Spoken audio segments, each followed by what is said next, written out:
Hello, dear viewers. Support me by subscribing to my channel and share my video if you like it. And also, make sure you comment your thoughts. Now let's start the video. When it came down to it, thought Sansa, Tyrion wasn't a bad husband. He was just there. And he certainly never forced himself on her, not after that first rather disappointing night on his end, when she recoiled in shock. Not so much horror or disgust, but the moment to tell him that was long past, and now they settled into pleasant companionship. But she didn't trust him. He was a Lannister, after all. So, Sansa waited until Tyrion left their shared quarters, taking Bronn with him. She dismissed Shae, asking for the evening to herself to unwind after another trying day at court with Joffrey screaming about the florist getting a flower wrong, and his cruel green eyes searching for a suitable target to vent at. Luckily, they skipped over her, but she shuddered at the remembrance of what happened to the poor fool, Ser Dontos. With 4 days to go, Sansa couldn't wait for the wedding to be over. The drama was the downside. The upside was the incredible amount of information people let slip around her, the silly little orphaned trader's daughter.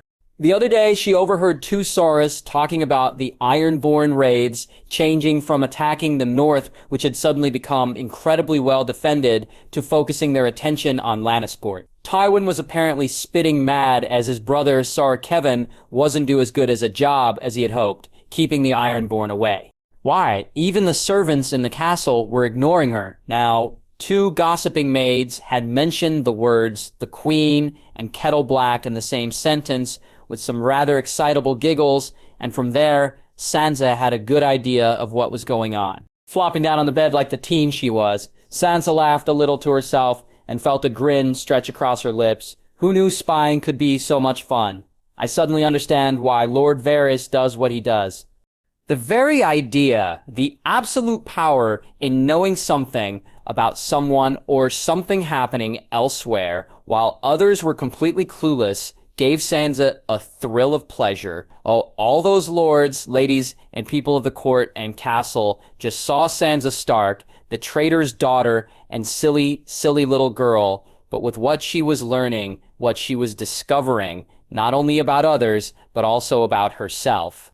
She was rather breathless, fishing her communication mirror out from underneath her pillow. Sansa lounged and said, clearly Arya Stark.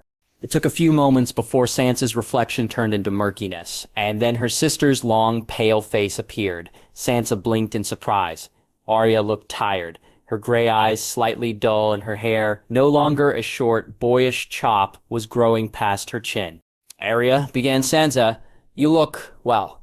Her sister snorted. Liar. I didn't want to say anything, said Sansa, with a small grin on her lips. What's been happening at Winterfell? Arya sighed. Lessons, lessons, and more lessons. The only fun I have is when Lady Brienne is teaching me swordplay. Sansa's mouth dropped open. Swordplay?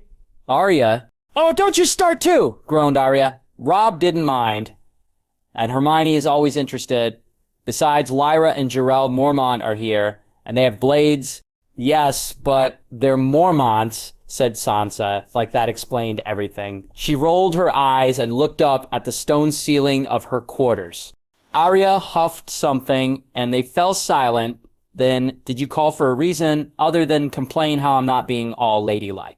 The face she made and the scorn in her voice at the last word made Sansa sigh. I just wanted to call and check in. Joffrey's wedding is in 4 days. Surprise colored Arya's gray eyes. That's soon. I'll pass that on to the council then.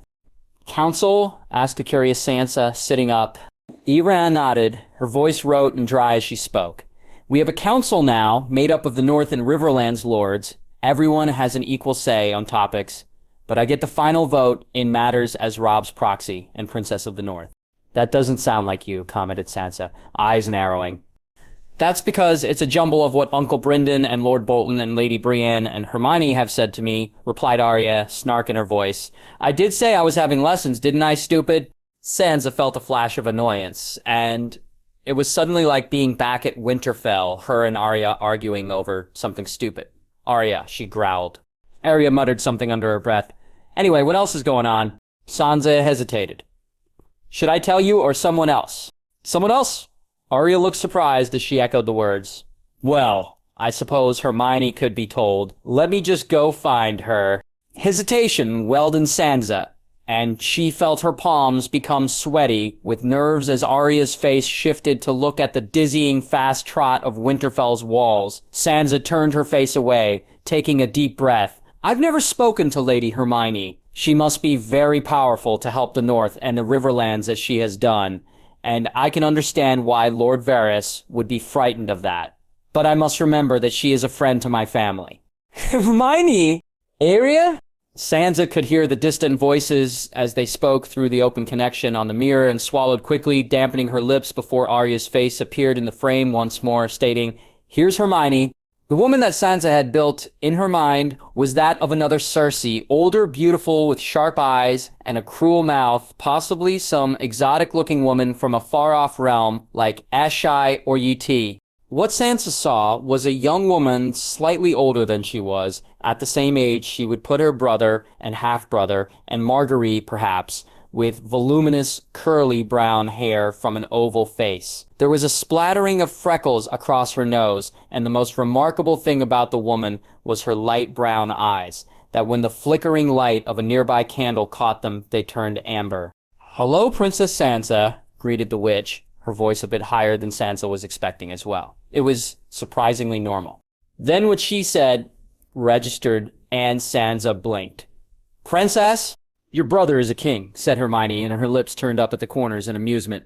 Immediately, a part of Sansa grumbled, thinking that the entire time Joffrey had his Kingsguard beat her, attack her, or he would berate her, she was of an equivalent, or just below royal standing. Snot, she thought darkly.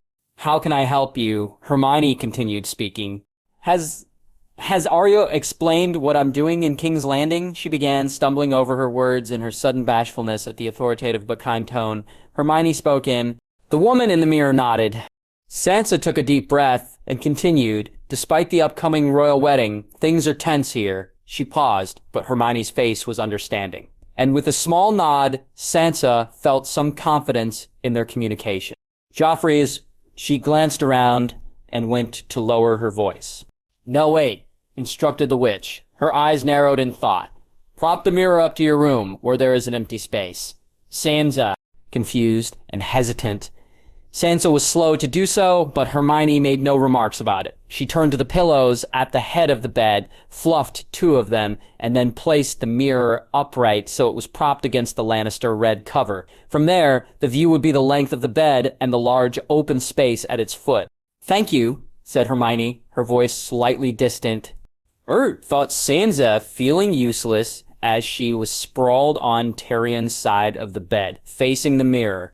There was a loud crack, and then Hermione stood at the foot of the bed.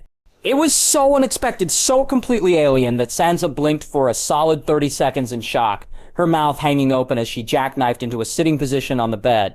Hermione watched her, amused. "Hello." Where?" stuttered Sansa, slowly sliding off the bed to stand at its side. "A neat little skill I have," smiled Hermione, amber eyes also glittering like gold. "Now, you have something you think I need to hear, don't you? Let's doubly ensure that no one overhears us." Sansa watched in disbelief as the young woman, because in truth that was what she was, flicked her wrist and a long wooden stick slid into it, her wand. She then raised it to point straight up, muttered something, and then Sansa heard the strangest buzzing noise, like the bees in Marguerite's garden near the hives. What was that?" she asked, warily looking at the stick. "I cast a muffleata," explained Hermione. "Not like that," explained anything. "It stops anyone from listening to our conversation. They'll just hear that buzzing noise." Then Hermione looked around the room, her eyes keenly taking in the large living space, the stack of books on a table near the fireplace, the large bed, and her trunk at the foot. There was an adjoining door to Tyrion's rooms that remained closed and often locked. Hermione made towards the seats by the fire, sinking into the one that Tyrion favored with the stack at its side. With a disinterested casualness, her strange-colored eyes skimmed the titles, but Sansa could see that she was filing them away to explore later. Hermione then eyed the one opposite her, and then back at Sansa in a blatant message. Sansa took a deep breath, steeled her nerves, and thought, "I'll pretend that Lady Hermione is just another daughter of a lord that is visiting me. I shall offer her a drink and snack, and we'll converse like two normal young ladies. That idea lasted all of 3 seconds when she used her stick wand to conjure up a teapot and delicate cups to hover between them. The teapot then tipped over the cups and poured directly into them piping hot liquid, never spilling or overflowing. "Please," offered Hermione, indicating that Sansa should take the cup that was floating towards her. Hermione took the other. The witch raised the cup to her lips, sipped it, but kept her eyes focused firmly on Sansa. "So, Joffrey's wedding, and Joffrey himself. What did you want to say?" Sansa blinked and then fumbled a bit with her own cup that she had brought to her lips. "Oh, yes, Joffrey.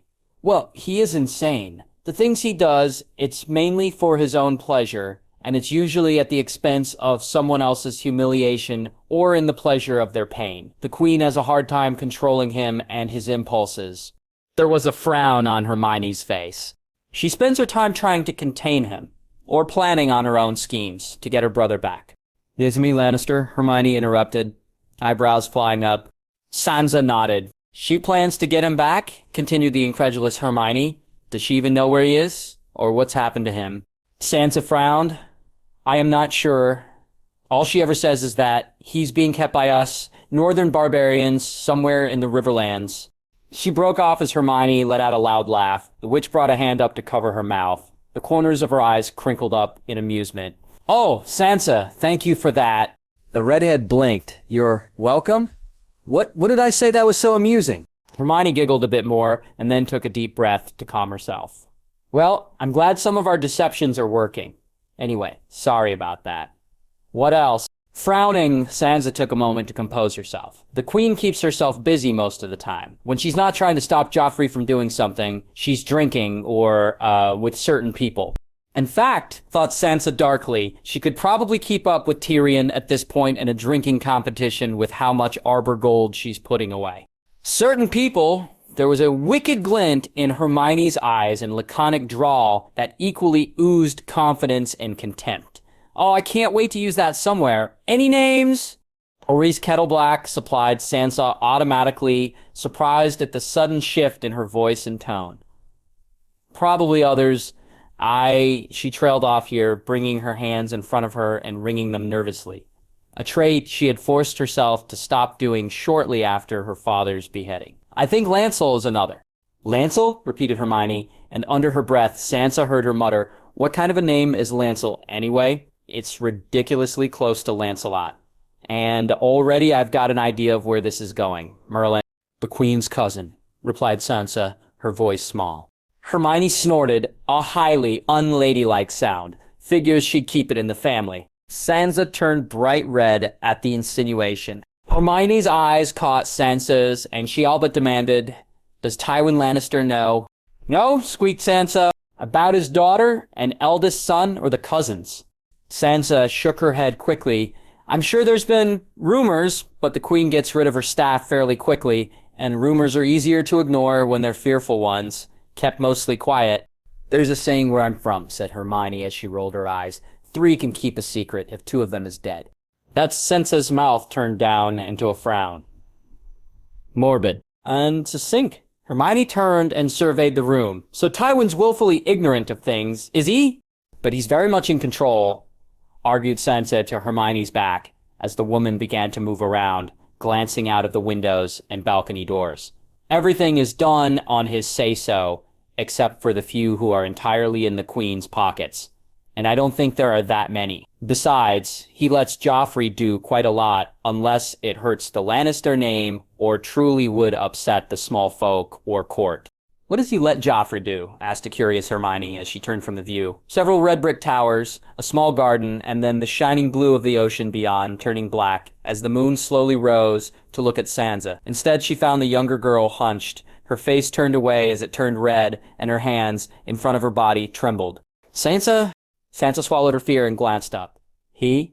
When she looked away this time, it was in shame. Gods, how hard is it to admit that he would have so-called noble men strip and beat me, that he would humiliate me in front of the court, force me to see friends in my father's head? A gentle touch on her shoulder had Sansa gasp, flinch, and jerk back. Her eyes darted up, horror filling them as she saw Hermione's face, open, surprised, quickly shudder down into anger. With narrowed eyes, the witch asked, her voice frosty, "Joffrey?" Sansa, eyes wide, stuttered, "On his orders, the King's Guard." The amber eyes narrowed further. "Do you have any protection here?" Sansa shook her head. "No one at all?" "Maybe," said Sansa quietly. "Since he came, Lord Tyrion has been kind, as much as he can be. And Shay, my handmaiden, she's quite protective." "But they're not guards," sighed Hermione. "I think we should sneak one of our own in as a Lannister guard, at least for the next few days until the wedding.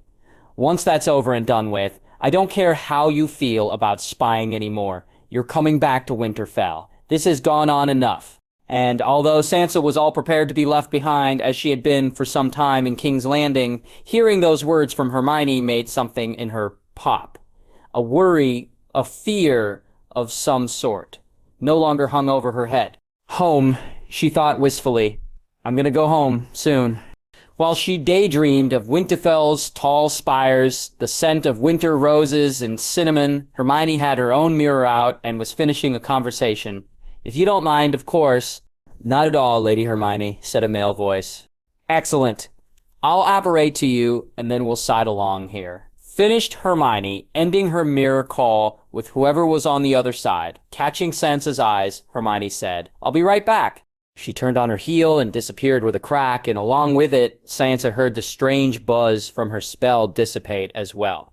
She could hear movement in the hallways, again, voices and people moving back and forth outside her room and over the balcony onto a landing several floors down. Taking the time for some housekeeping, Sansa hid the mirror in her pillowcase. She'd move it back to her trunk or keep it on her later.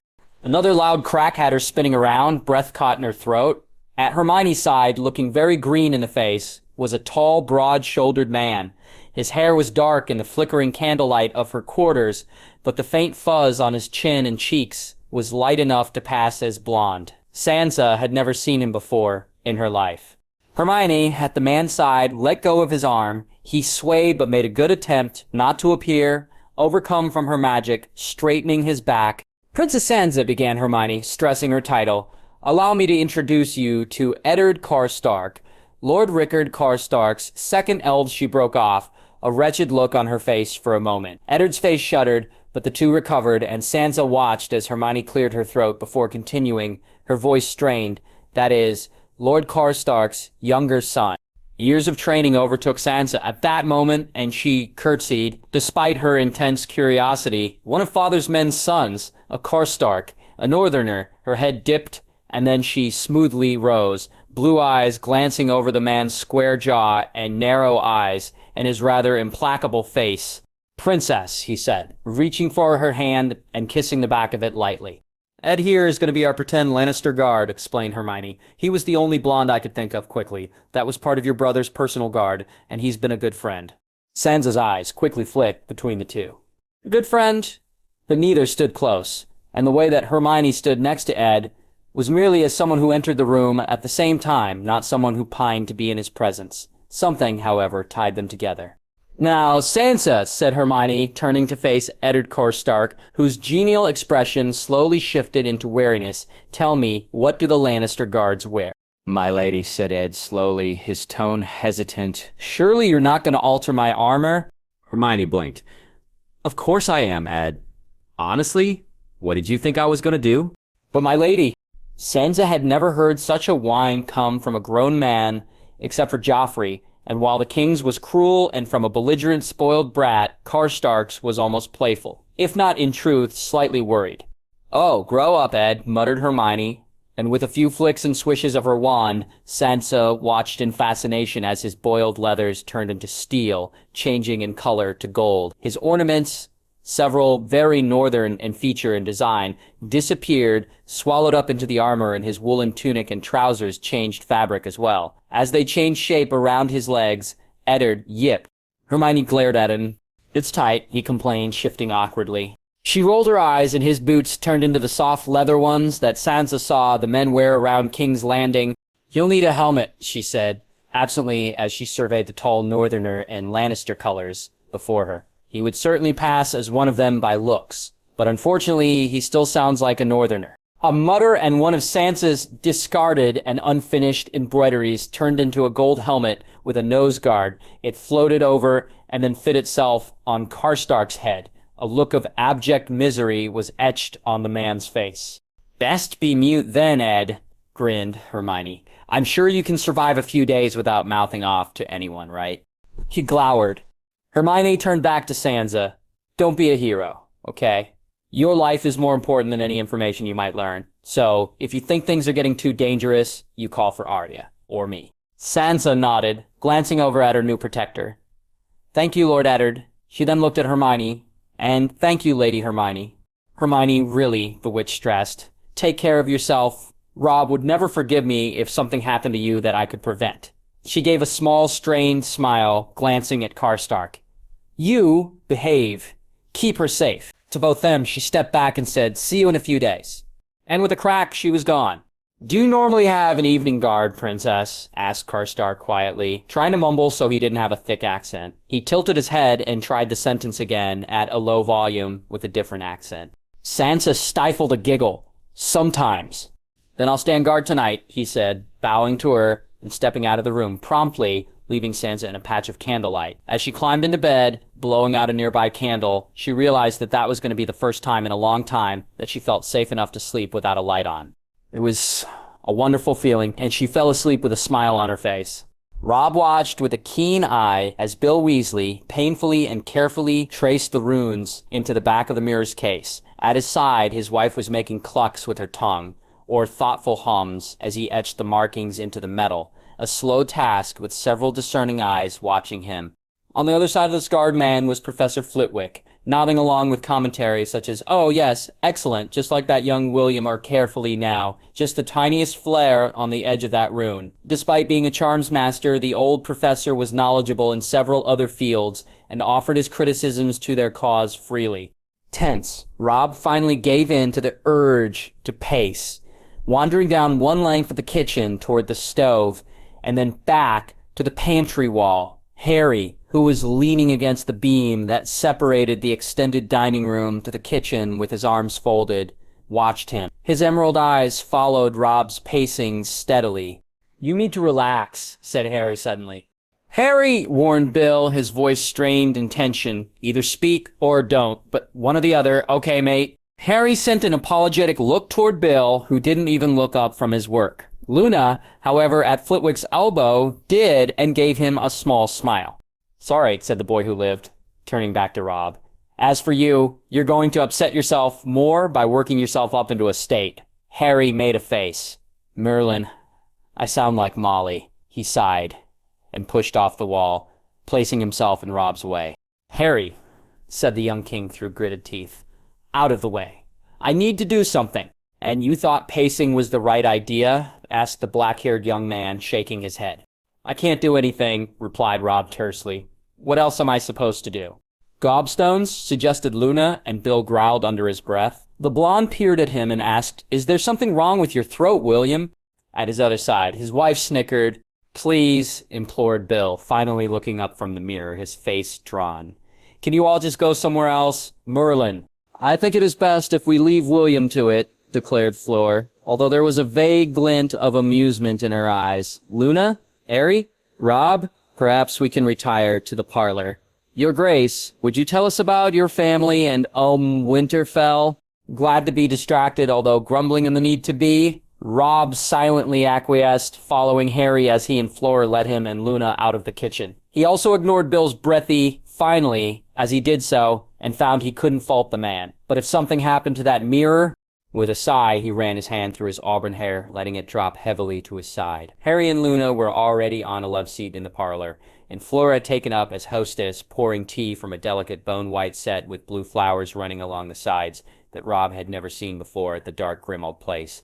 She must have conjured it, thought Robb, or transfigured it. Then he startled, giving a little rueful smile. "How long have I been here that such words and ideas are now commonplace to me? Just 3 months, and I can converse about magic as if I've known about it my entire life."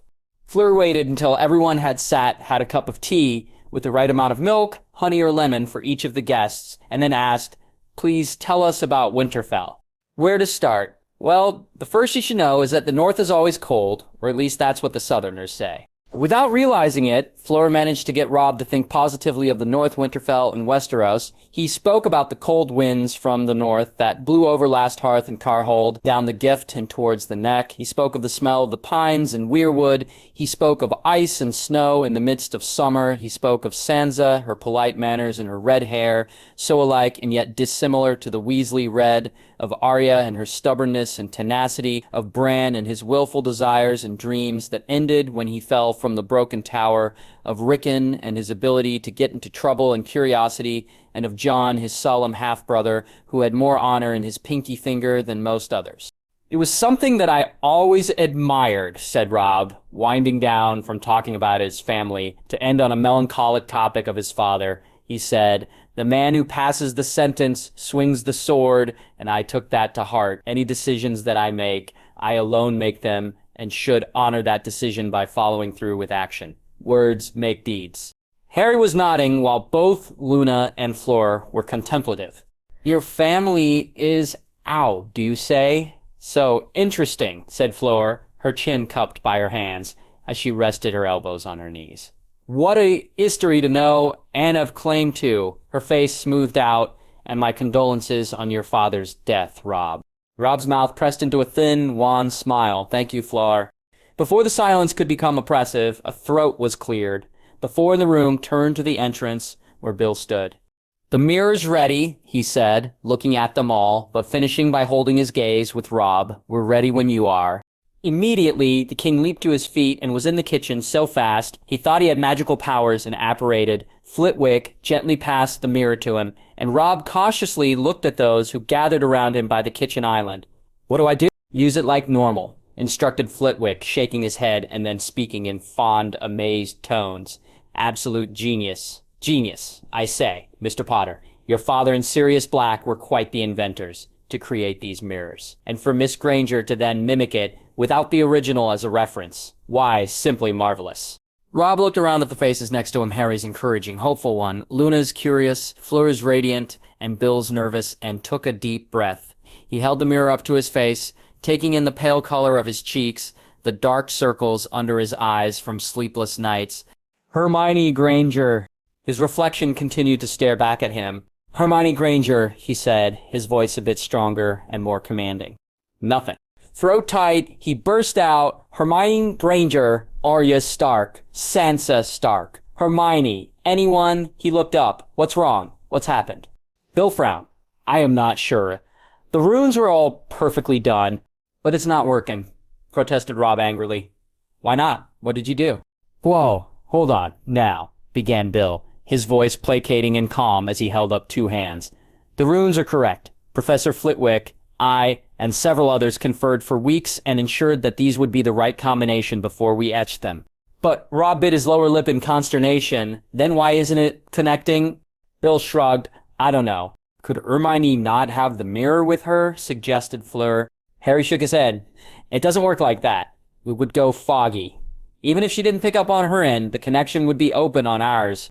"So there is no connection," sighed Luna, eyeing the mirror in Robb's suddenly loose hands. She drew her wand from behind her ear and cast a spell on it, making the mirror hover in the air as Robb's hand slid from it to his side. He then leaned forward and gripped the edge of the island counter. "Why isn't there a connection with the mirror?" asked Robb, his voice tight and low. He kept his head bowed so he wasn't looking at anyone, focusing on the shiny marble countertop. Why did the parchment work but not the mirror? There was silence. Angrily, he stood straight and glared at those around him. "Well, why not? Is someone going to answer me? You're all the magical folk here. You said you'd have an answer. What good is your magic if you can't help me?" "Mate," said Harry quietly, stepping forward, "we are helping, we don't have all the answers." "Well, why not?" shouted Robb, whirling to face Harry. "You're the boy who lived. You've killed dark wizards and traveled through time and saved the day. Why can't you get me back to my world? To my people? Huh?" "No one is saying we can't," said Luna quietly, her large eyes catching Robb's. "We're just saying we don't know how yet, but we will." "When?" asked Robb plaintively, his anger draining from him quickly. Every moment that I'm here, the longer that I'm here, something could be happening back in Westeros to my sisters and brothers, to my people, to Hermione.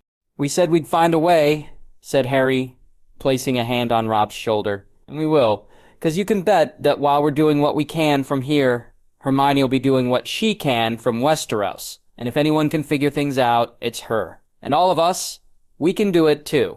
Harry is correct, continued Fleur. Believe in us. Stricken, Robb stared at the earnest and understanding faces around him and just crumpled for a brief moment. He wasn't King Robb, first of his name, but rather a 21-year-old stuck in an unfamiliar land. I broke off and swallowed thickly, closing his eyes tightly against the sudden burn. He inhaled sharply through his nose, bringing his hand up to rub at his mouth. He hoped it looked like he wasn't fighting tears. We know, Robb, said Harry quietly. How about we go grab a lunch and let everyone else figure out what's going on with the mirror, okay? Robb nodded. A short 30 minutes later, the young wolf lobbed a dubious look at Harry, who in response shot him a grin. Trust me, Robb, it's worth it. Come on, give it a go. Despite the wheedling tone, Robb glanced from Harry's earnest and open face and then down to the squiggly noodle that hung between two pieces of wood in Harry's hand, and then further down into the yellowish soup-like bowl. This is so embarrassing, thought Robb, grimacing, but he certainly didn't want to be considered craven by his only friend in Hermione's realm. So he gamely took a deep breath, picked up his spoon, and slurped a bit of the soup, noodle and veg, into his mouth. Flavors, unlike that he ever experienced in Westeros, burst across his taste buds. What did I say? Harry grinned, sounding far too pleased as he continued to eat his ramen. This was not the first time Robb had ventured out into the capital city, but he could still count his trips on one hand, and he never went alone. Harry was his de facto guide, forcing the king from Grimmauld Place when he would get lost in research or fall into a dark mood, quite like what happened earlier that morning. Once Robb asked Harry how he just knew how he seemed to appear at just the right time when Robb's moods were at their lowest, and he was moments away from snatching the nearest breakable item to hurl at the wall. Harry just leveled a look at him and said, "Ask Ron about fifth year one day. I have a lot of experience with anger." Despite the breaks between attempts to send Robb back to Westeros, or even to just contact Westeros, Robb found himself enjoying England. George gave Robb some sweaters to fit him, and Neville, one of the tallest in the order, offered trousers until Harry took him shopping.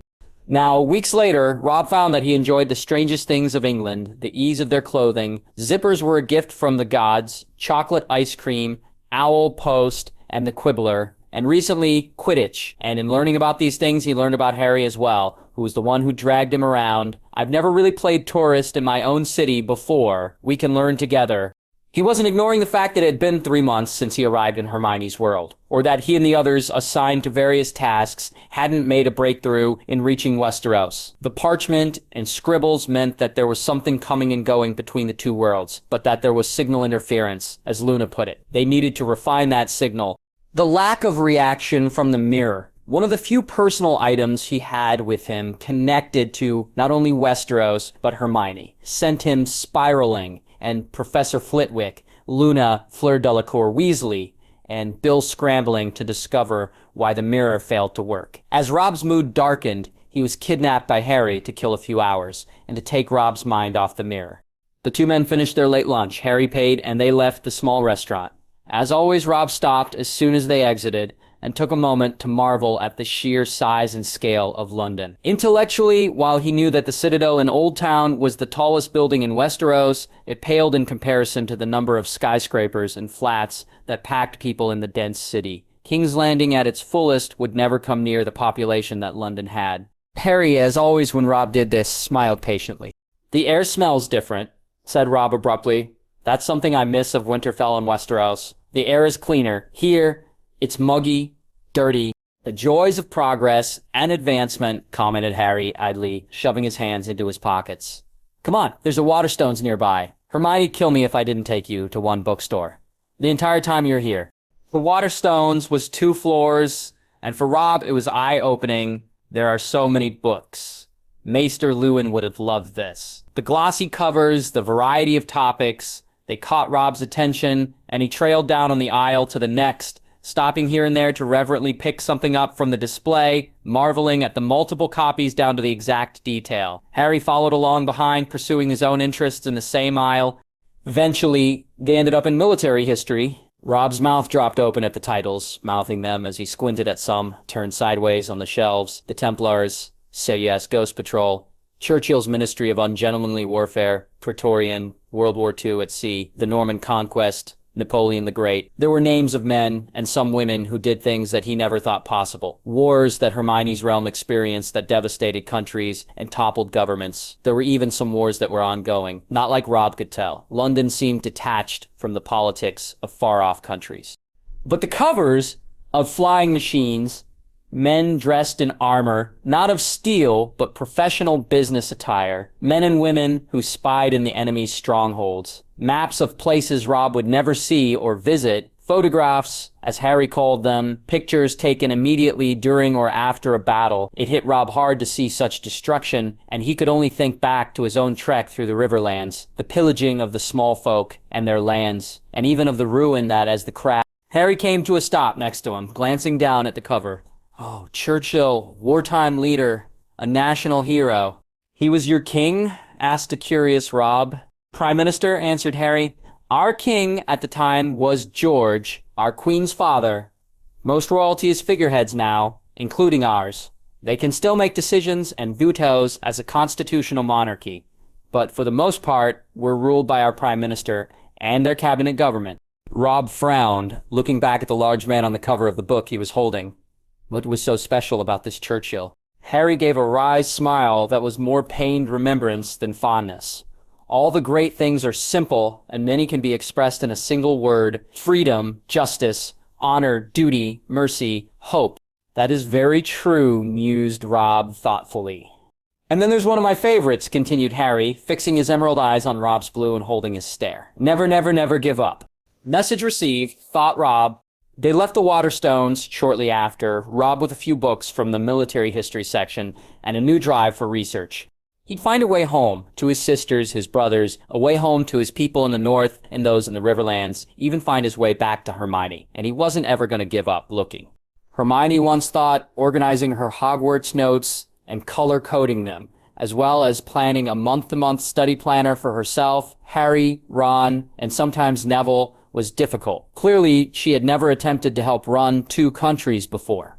When she wasn't following Arya along to sessions with the Blackfish, Karstark, or Bolton, she was sequestered in the office she purloined of an antechamber near the tower where the war room was located. Carrion, their Meister, had become used to the trek between the tower where their ravens were located and her office, as well as the number of others she often sent him to. She didn't trust the man with a mirror just yet. As a result of running about, he had lost a stone in weight already. Hermione found herself exercising her magic far more freely than she ever had, even at Hogwarts. People like Arya, Lyra Mormont, Karstark, Bolton, and even Bracken and Blackwood were used to her apparating here and there, or shrinking items, or floating them, or changing the color of something, even removing the stench of rotted wood from damaged rooms or worrisome bloodstains. They often encouraged her to use magic in front of them, Bolton, Blackwood, Bracken, and Umber especially, to the point that sometimes Hermione felt like a performing monkey. However, the upside to her magic use was that it was becoming not just easier, but more instinctual to use. She had noticed that her magic was tied to her emotions, particularly at the twins, and it preferred to be let loose. There was no reason for it. She was a grown witch, and had left her days of accidental magic behind years ago, and she never quite had the same level of power and refined control that Harry had when casting powerful magic. Another upside was that if she was apparating from one location to the next, her guard often found it difficult to track her down on time. Once she even escaped Patrick and Locke's guard for half a day, popping from one location to another at different ends of Winterfell, leaving whomever she was previously with to tell them, "You just missed her." They were not amused when they eventually caught up with her at dinner. She had Lucas Blackwood as company on the inside of her office, and it was admirable to watch him try to stay awake next to the warm and cozy fire. His head bobbed and dipped as he fought sleep. Outside the door, she knew Wendell Manderley drew lots for the night. Now, however, it was very late at night. She was at her desk, going through the incoming correspondence that Carrion gave her, reading them, copying them with Jimino for the others, and then spelling the content to the parchment so everyone had a copy, or drafting replies. There were 2 sets of candles on her desk at either end, providing her desk with light, something she was used to from her Hogwarts days, and other than the fireplace crackling and hissing every so often, the only other light came from a near full moon that spilled in from the thick, murky glass in the window. Mindful of Sansa spying, or if Arya needed her, Hermione had her mirror propped against a short shelving unit she devised to hold outgoing or shuffled mail, but she paid the reflective surface little mind, as she was caught up reading a response from Meg Mormont, who had arrived at Castle Black a few days ago. "It's a bloody mess," wrote Meiji. "My brother is dead. No one will tell me how other than it happened during the Great Ranging. Over 100 Night's Watchmen went out, and barely 40 have returned, with many more considered lost or dead, beyond the wall." Merlin, thought Hermione, sinking back in her chair. Her eyes glanced over at the map that hung above her fireplace mantel, one that predominantly featured the North, the Gift, and the Wall, and what they knew of beyond it. With only 3 working castles to guard the Wall, it was no wonder that there was an increase in Wildling attacks. If only 40 survived the Great Ranging, their numbers were dire. Rubbing at her eyes, Hermione finished reading the note. "Maester Aemon, as well as Lord Stuart Bowen Marsh, are asking for help. They claim that the Wildlings are on the march towards the Wall and intend to take it. However, given your thoughts on particular matters, my lady, Lord Flint, and myself have done some probing in what exactly happened during the Great Ranging. There are few answers, and none will admit that it was anything other than Wildlings that decimated their numbers. Yet I do not believe them. I would appreciate you taking the time to confer with Lords Tully, Karstark, Umber, and Bolton regarding their thoughts on the matter. A visit from yourself might be beneficial as well." She then signed off with the date only 2 days previous, the note below her name. The news was troubling, as it indicated dissent in the ranks of the only people protecting the North and Riverlands from potentially an army of Inferi, something Hermione didn't want to think about. She had several texts from her tent laid out across the desk, all open or bookmarked to various pages on Inferi and their history, weaknesses, and even one text from Grimmauld Place that explained how to make them, which sent her to the toilet.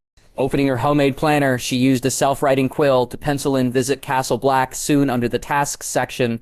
Another note from Lord Arderwain in the Riverlands mentioned something about finding the remains of several Frey bannermen who had not been at the Twins when Hermione had enchanted them all into a sleep, as well as executed the men and women involved with the attack, savaged and torn apart or hung on trees. Someone was continuing a form of justice, and it wasn't Hermione or any of those who rallied to Robb's kingship. It was confusing, and Hermione didn't like the idea of someone else going around and stirring up trouble when she didn't have control of the situation.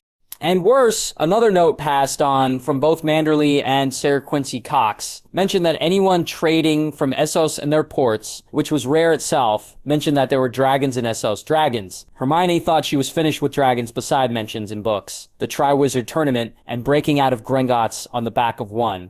This world is incredibly and exceedingly bizarre. She thought darkly, letting her face fall into her hands as she propped herself up on the desk.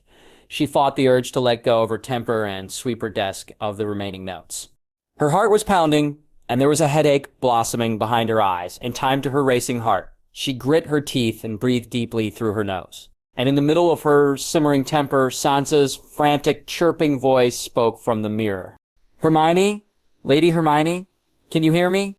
Hermione perked up, bringing her hands partially down as she peered over at the mirror, where Sansa's face now took up the frame. Her red hair was disheveled, her blue eyes wide, and her usually pale face had turned the color of sour milk. She reached forward and grabbed it. "Sansa?" The girl closed her eyes in relief. "Oh, thank the gods, I wasn't sure I'd reach you. What's wrong?" The teenager glanced this way and that, looking around where she was, the image bouncing a little as she was walking quickly. Apparently, Hermione frowned. "Where's Ed?" "He's here," said Sansa, her voice low. "I'm nearly at my rooms. I'll tell you then." Hermione's frown deepened, her curiosity growing alongside anxiety, until Sansa was in her quarters and then shut the door, doing a weird little check under beds, up the chimney, and around the balcony before standing in the middle of the room. "Joffrey's dead."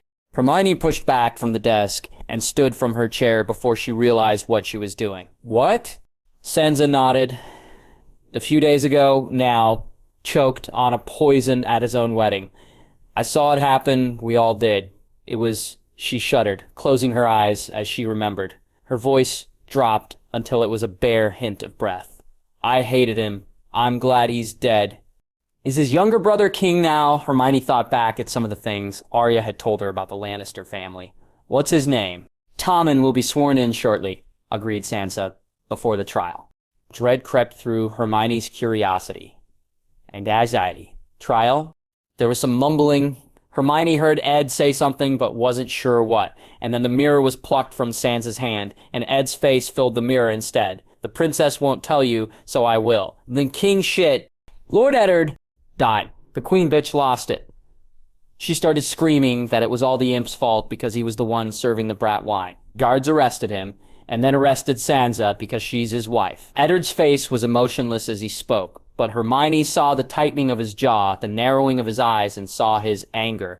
She blinked before blurting, "What?" loudly. Quickly, her thoughts rallied. "You mean to tell me Sansa was in prison? How did she get out? Did you help her? Do you need to escape? I can be there shortly, and pop you out." There was a scuffle, and then Sansa took the mirror back. "I'm fine," she said, glowering a little to the Stark guard, and it was more real emotion than Hermione had ever seen on the teen's face. "You're fine now," Ed muttered, but loud enough Hermione heard. "I didn't know where you were for 2 days." 2 days! Echoed Hermione, her voice shrill as it rose. On his chair, Lucas woke with a snort, his hand immediately going to his sword, just as Wendell crashed through the door, forcing it open, and his sword held aloft and ready to swing. "My cue, my lady. Are you all right?" Burst out Wendell, his form taut as his eyes surveyed the office. "What's happened?" asked Lucas, looking at the mirror. Hermione ignored the two, grit her teeth, and said, her voice strained, "Tell me everything, now." Sansa, sensing the volatile quickly explained, "I'm fine. They had me in a prison in the dungeons for half a day. I was scared, especially because I didn't know where Lord Eddard was. But several guards came and got me out by the end of the day, and I was sent back to my quarters under house arrest. No one was allowed to see me for the next day, with the exception of my meals brought to me. That's what Lord Eddard meant." Hermione let her breath escape. She hadn't realized she had been holding it. She leaned over her desk, gripping the edge of it. "Right. Well, I think we're done with this spying nonsense. I'll come get you." "Please wait," implored Sansa. Hermione blinked. "Why?" Sansa looked at her side, sharing a look with Ed, but she then spoke, slowly. "Tyrion is going to be on trial for Joffrey's murder tomorrow. I'm supposed to go and watch in the stands and probably be a witness. Lord Tywin has already spoken to me about turning against Tyrion, telling me that I should condemn him." Hermione's eyes narrowed, and "Lord Tyrion doesn't deserve the farce of a trial," explained Sansa. That is, she blushed furiously, glancing at Ed again off the mirror face. "He's not my husband, Lady Hermione, but he was kind to me when no one else was. There have been others who pretended to be kind, and if I didn't know that you were coming, I think I might have taken Sir Dantos on his offer." "Who the hell is Sir Dantos?" thought Hermione uncharitably, scowling. If I could," Sansa stumbled over her words, took a deep breath, and then said, "I'd want to find a way to support him, or show him he's not alone." "Ah, I see now," the witch thought, nodding to herself. In a moment, her thoughts turned inward, and she went over the information Sansa provided her. Someone had killed Joffrey, realizing that he was a danger to Westeros, but Hermione imagined it was one close to home, so to speak, who did the deed. It left a minor power vacuum, but given that Tommen was barely 10, he would hardly rule, someone was going to be a puppet master, most likely Tywin Lannister, and if he was presiding over the trial, in order to mock his son, well, that was something Hermione could take advantage of. "When is this trial supposed to happen?" asked Hermione, ignoring Lucas and Wendell's curious faces. "Tomorrow morning," Sansa repeated, her eyes flickering around Hermione's face through the mirror. "Hermione, are you—" "Sansa, put Ed on. Okay? Just for a moment," she ordered. Surprise bloomed on Sansa's face, her eyes widening and her mouth dropping open, but before she could formulate anything, Ed took the mirror from her and Hermione spoke to him directly. "Are you going to be with her all night?" "Yes," replied Ed. "Good. Keep watch and don't let anyone in at all," instructed Hermione. "And if someone does try, call me on the mirror immediately. I'll be there by dawn." Ed cocked his head a tiny bit. "Just you?" "Oh, no," replied Hermione, a small grin on her mouth. "I've got a few others in mind." Ed nodded and passed the mirror back to Sansa, whose brows had furrowed over her eyes, which had also darkened. The princess was not happy with Hermione. "And what shall I do?" she asked, her tone caustic. "Sansa," began Hermione, "you're one of the most important pieces. Just stay safe tonight.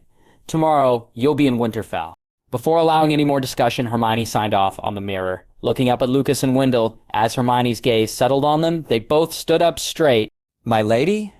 asked Lucas. "Gather the rest of the guards," she said, moving around her desk, barely pausing to use her magic to wrench the door open after it swung shut behind Wendell earlier. Neither man commented on it or her lack of wand use. "I'm gonna find Lord Karstark and Lord Bolton." She spun around, so she was walking backward. "Oh, and boys, quickly. There's only so many hours until dawn, and we need to prepare." Both nodded and ran off in opposite directions. Finally, thought Hermione, viciously. Hours later, just as the barest sliver of soft yellow brushed over the glittering northern landscape, Hermione burst into a particular room. It was small, cramped, and only had a single window over a single bed, one that was rather long and large for this man. An empty bottle of some kind of alcohol rolled around on the flagstone floor. Nearby, a side table where another bottle lay on its side, a small trickle dripping from the opening and onto the toe of a discarded, unlaced boot. Hermione, uncaring of not only the hour or the man's modesty, sent a stinging hex at him. The man roared his displeasure, jackknifing up and reaching under his pillow for a dagger that he thrust out. It would have embedded itself in any other person's neck, but Hermione cast Protego and it bounced off her invisible shield. "The fuck?" The man's slurred eye narrowed and unfocused with sleep. "Lumos," intoned Hermione, and a soft light filled the dark chamber. The man was still sitting up in bed, so Hermione beamed at the tall man with lanky black hair and scarred face. "What the fuck are you doing here, witch?" The man growled, dropping his hand with the dagger as he began to blink, the sleep from his eyes. "Cloghain," began Hermione, "what do you say about a mission in King's Landing that involves bloodshed, mayhem, and the rescue of one Sansa Stark?" In response, Cloghain reached over the side of his bed and yanked on his boots. "When do we leave?" Sansa slept fitfully the night before, after Hermione abruptly ended their conversation, and now stood with Eddard at her side, wringing her hands in front of her body. She glanced nervously at the tall man whose company, although mostly silent, she had begun to enjoy. He stood tall and silent, eyes forward, facing the large empty space they had made in the pre-dawn hour. Then suddenly, crack! Hermione stood at the front of a group, wearing all black. Sansa goggled at the outfit, so improper, at the leather trousers, the long split black jacket, and undershirt shirt in gray. Her curly hair was pulled back from her face in some type of simple ponytail.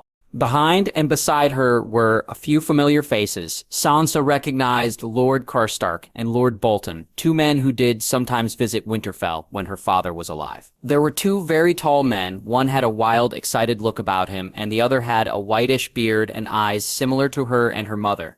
"Niece," that man spoke, stepping from the group to drop before Sansa. "Uncle," blinked Sansa, casting her mind back. Her only uncle was her mother's brother, Edmure, but her mother had an uncle too, Brynden Tully, the Blackfish. Then this must be... Sansa's eyes grew wide. "Great Uncle Brynden." "You can call me the Blackfish if you please," he said gently, smiling at her. Sansa stifled a sob of happiness. This was real. She was with family. There were Northerners here to protect her. As she reached forward to embrace her great uncle, a distant part of her recognized that Ed was greeting his father and another young man with brown, floppy hair, and Bolton and the other tall man had their swords out. "Be careful with that, Lord Umber," cautioned Hermione, but there was a grin on her face. "Lord Umber of Last Hearth," thought Sansa, pulling back from her uncle as he stood and drew his sword. "These are Robb's men. These men are from his army.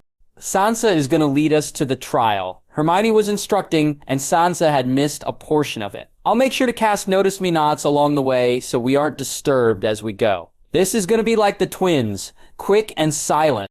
"But bloody?" asked a hopeful Umber. Hermione nodded. "Anything in gold that walks by, just make it quiet." "What of the guards meant to escort Princess Sansa?" asked the floppy-haired young man. Hermione's smile grew. "I'll handle that. We won't need them as a guide. Theoretically, we won't need Sansa either. But I don't want her left behind while we all move." "Neither do I," thought Sansa. The idea of being left behind again made her shiver. "Let's form a V position as we go," continued Hermione. "Sansa will be up front with me with a guard. The rest of you, well, happy hunting." The rest of those in the room clumped together to begin last-minute preparations with Hermione. Hermione knelt by the men's feet, her wand tapping against their boots, and Sansa, in confusion, just shook her head and turned away from the sight. Instead, Sansa found herself standing just off to the side, almost hyperventilating with the idea of going home. She had nothing to pack except her mirror and what was in her trunk. She would be happy to be rid of this place. "Hello, little bird." Sansa gasped, spinning. How did she miss him? His height, his presence. Behind her, a strange look in his eyes, stood Sandor Clegane. In some ways, he hadn't changed. He was still tall, with shoulder-length black hair, and he was still scarred. He carried the same sword, and still had that affected air of "I don't care, go away, leave me alone." But there was something different, too. With a critical eye, Sansa noticed the different colors he wore. The leather bracers across his chest were distinctly northern, as were the fur-lined cloak. It was a good look for him. "Siren," she began. We rolled his eyes. "How many times, girl?" Sansa, emboldened by nostalgia, smiled. "A few times more," said Sandor. "I am, after all, just a silly girl." The two fell silent, eyes locked on one another, but there was a hint of a smile on Clegane's lips. Sansa, the redhead, turned. Hermione was watching her carefully.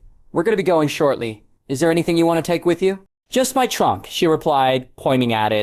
She watched in awe as the trunk shrunk to a small, manageable size, and Hermione picked it up and handed it to Sansa, who tucked it in the bodice of her dress. She then handed her a small wolf pin. "This is a portkey," explained Hermione, as Sansa gingerly held the excellent metalwork in her hand. "At a preset word, it'll transport you back to Winterfell, which will be as soon as we reach the trial. I won't tell you the word. I'll say it myself at the right time, and you'll end up in the Great Hall. Arya, as well as Brienne, will be waiting for you." Hermione glanced up and over Sansa's shoulder. "Clegane, make sure you have a hold on Sansa when this happens, you know the word. Because you're going to go back with her. Your job is to watch over Princess Sansa." Clegane didn't speak, but he must have done something as Hermione relaxed slightly. A knock on Sansa's door made everyone tense.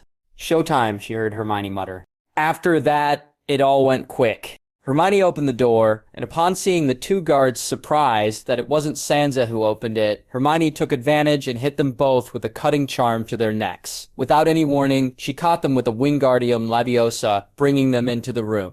There was a spray of blood by the door frame and on the inside of the room, but Hermione vanished. It then poked her head out, checking both ways. "Clear," she said, her voice hard. "Let's go." Sansa stepped up to Hermione's side, Clegane just behind her. From there, the others fanned out. "Point me, Tywin Lannister," muttered Hermione, her wand flat on her hand, as it spun several times until it pointed southwest. She looked up, caught everyone's eyes once, and then they were moving. Hermione had never deliberately stalked the way she was doing now. In all her adventures with Harry and Ron, they were on the defensive, on the run, the ones throwing up spell after spell to keep alive. She had never been in the predator position before, but it felt good. Her magic sang, thrumming through her veins as they walked down the hallways. Any servants they spotted, Hermione stunned, leaving them on the floor where they crumpled. Guards, if they approached from in front, were summoned with her right hand, as her left had the compass spell and then slammed behind her and Sansa right into the path of her guard and the lords.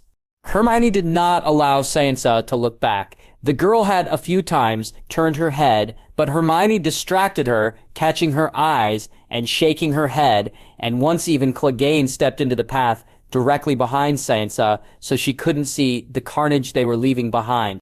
Even if she couldn't see, she could hear. As she could imagine, Hermione didn't have to look to know what was behind them.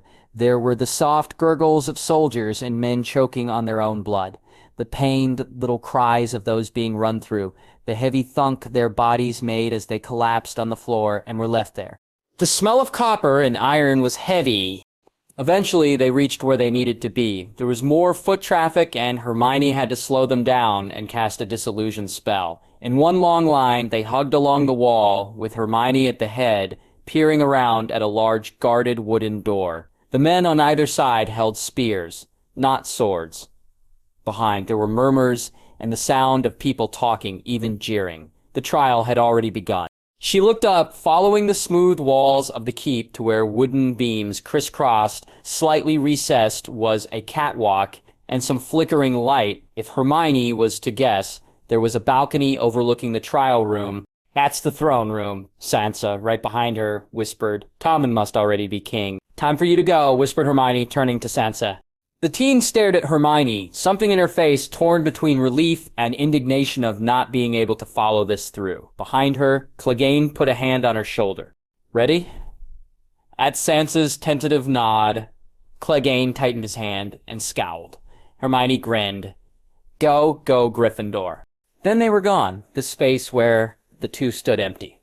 Petrek sidled up into the empty spot. Now what, my lady? Hermione jerked her head at the two spearmen. Them. A distraction. And then Umber can have some fun. With pleasure, the Lord of Last Hearth grinned, hefting his large sword from hand to hand. It was stained red, and beads rolled down toward the hilt. Anyone volunteering for the distraction? Asked Hermione. Eddard sighed.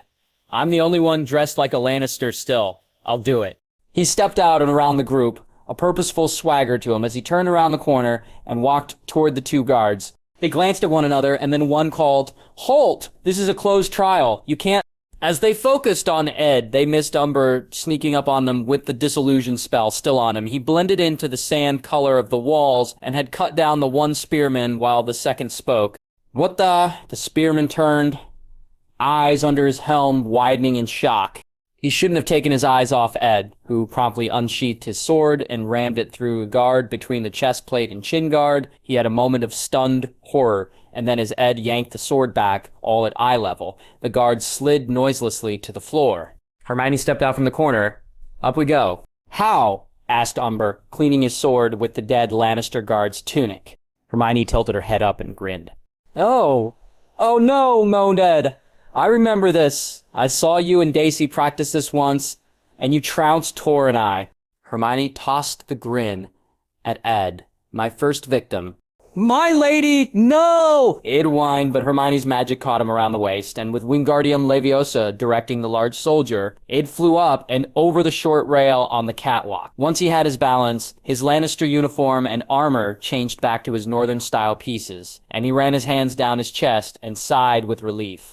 Petrek, grinning, followed Ed up onto the catwalk. A grumbling Umber was next, and then the Blackfish, Karstark, and Bolton, with Hermione last. Shall we? Asked Hermione in a whisper, and they followed her down the catwalk towards the flickering candlelight. The catwalk entered a long, arched tunnel, one that was tight and made Umber mutter a curse. It was the same color as the other walls, but fairly dark without any sconces to light the way. At the end of the tunnel, the catwalk opened up along one side of the throne room. Thick stone pillars that ran from the floor to the high ceilings cut into portions of the walk.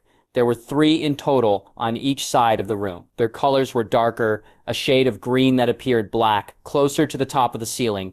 Still under the disillusionment spell, Hermione and the others crept along so they were evenly spaced out. On one side of Hermione's was Bolton, his cool eyes surveying the long aisle leading to the Iron Throne, a disgustingly tacky chair made of the shards of swords. There were 3-tiered stands on either side of the aisle, filled with the court, and upon a raised dais where the Iron Throne was, were sets of chairs on either side for the royal party. Tywin stood next to the chair, where a young blonde teen in a brown tunic sat uncomfortably. Directly opposite them, as the prisoner's box, where Tyrion stood, shackled and placed by irons clasped around his wrists, linked together into a hook on the box. At either side were 2 stone-faced Lannister guards. The young teen on the throne stood, and then so did everyone in the stands. I, Tommen of the House, Baratheon, the first of my name, the king of the Andals. Hermione began to tune him out. Merlin, and I thought that Malfoy could whinge on. Soon he named 2 other men in addition to Tywin, and Hermione perked at the recognizable one of Oberyn Martell. Her eyes darted to the man dressed in bright yellow of his house's color. She wasn't surprised that he was a distinguished-looking man, good-looking but proud and arrogant, that came from the knowledge of experience and confidence. He sat in a free chair to the left of the throne from where Hermione perched next to Tywin on the throne, and oh, how Hermione felt her ire rise at the sight. Was a larger man in a blue tunic with a beige-toned waistcoat. That must be Mace Tyrell. Then teen, then left, and Hermione found herself scowling. Not even a kind word or a good luck to his uncle? What a twat. Stand accused by the Queen Regent of Regicide. Did you kill King Joffrey?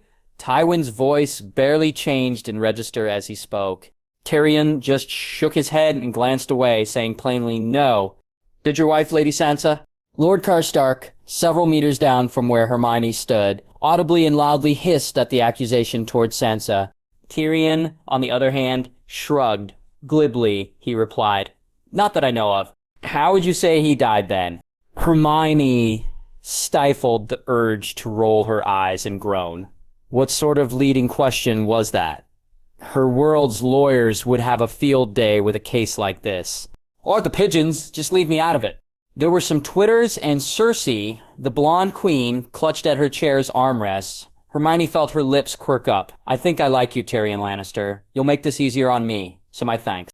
A parade of Crown's witnesses, each set up to damn the man on trial, then appeared. They were carefully cultivated, and as they progressed, the more Tyrion leaned against the edge of his prisoner's box, rolling his eyes. At first, he tried to argue back, but when Tywin shot him down, Hermione only shook her head. It was found on the body of Sir Dontos. The Maester on the stand pulled a glittering silver necklace from his robes, and Hermione sighed. "Jewelry? Are they going to accuse Tyrion of cross-dressing next?" "When are we going to move?" hissed Katrak from down the line. "Not yet." Hermione's reply was cut off as the Maester continued.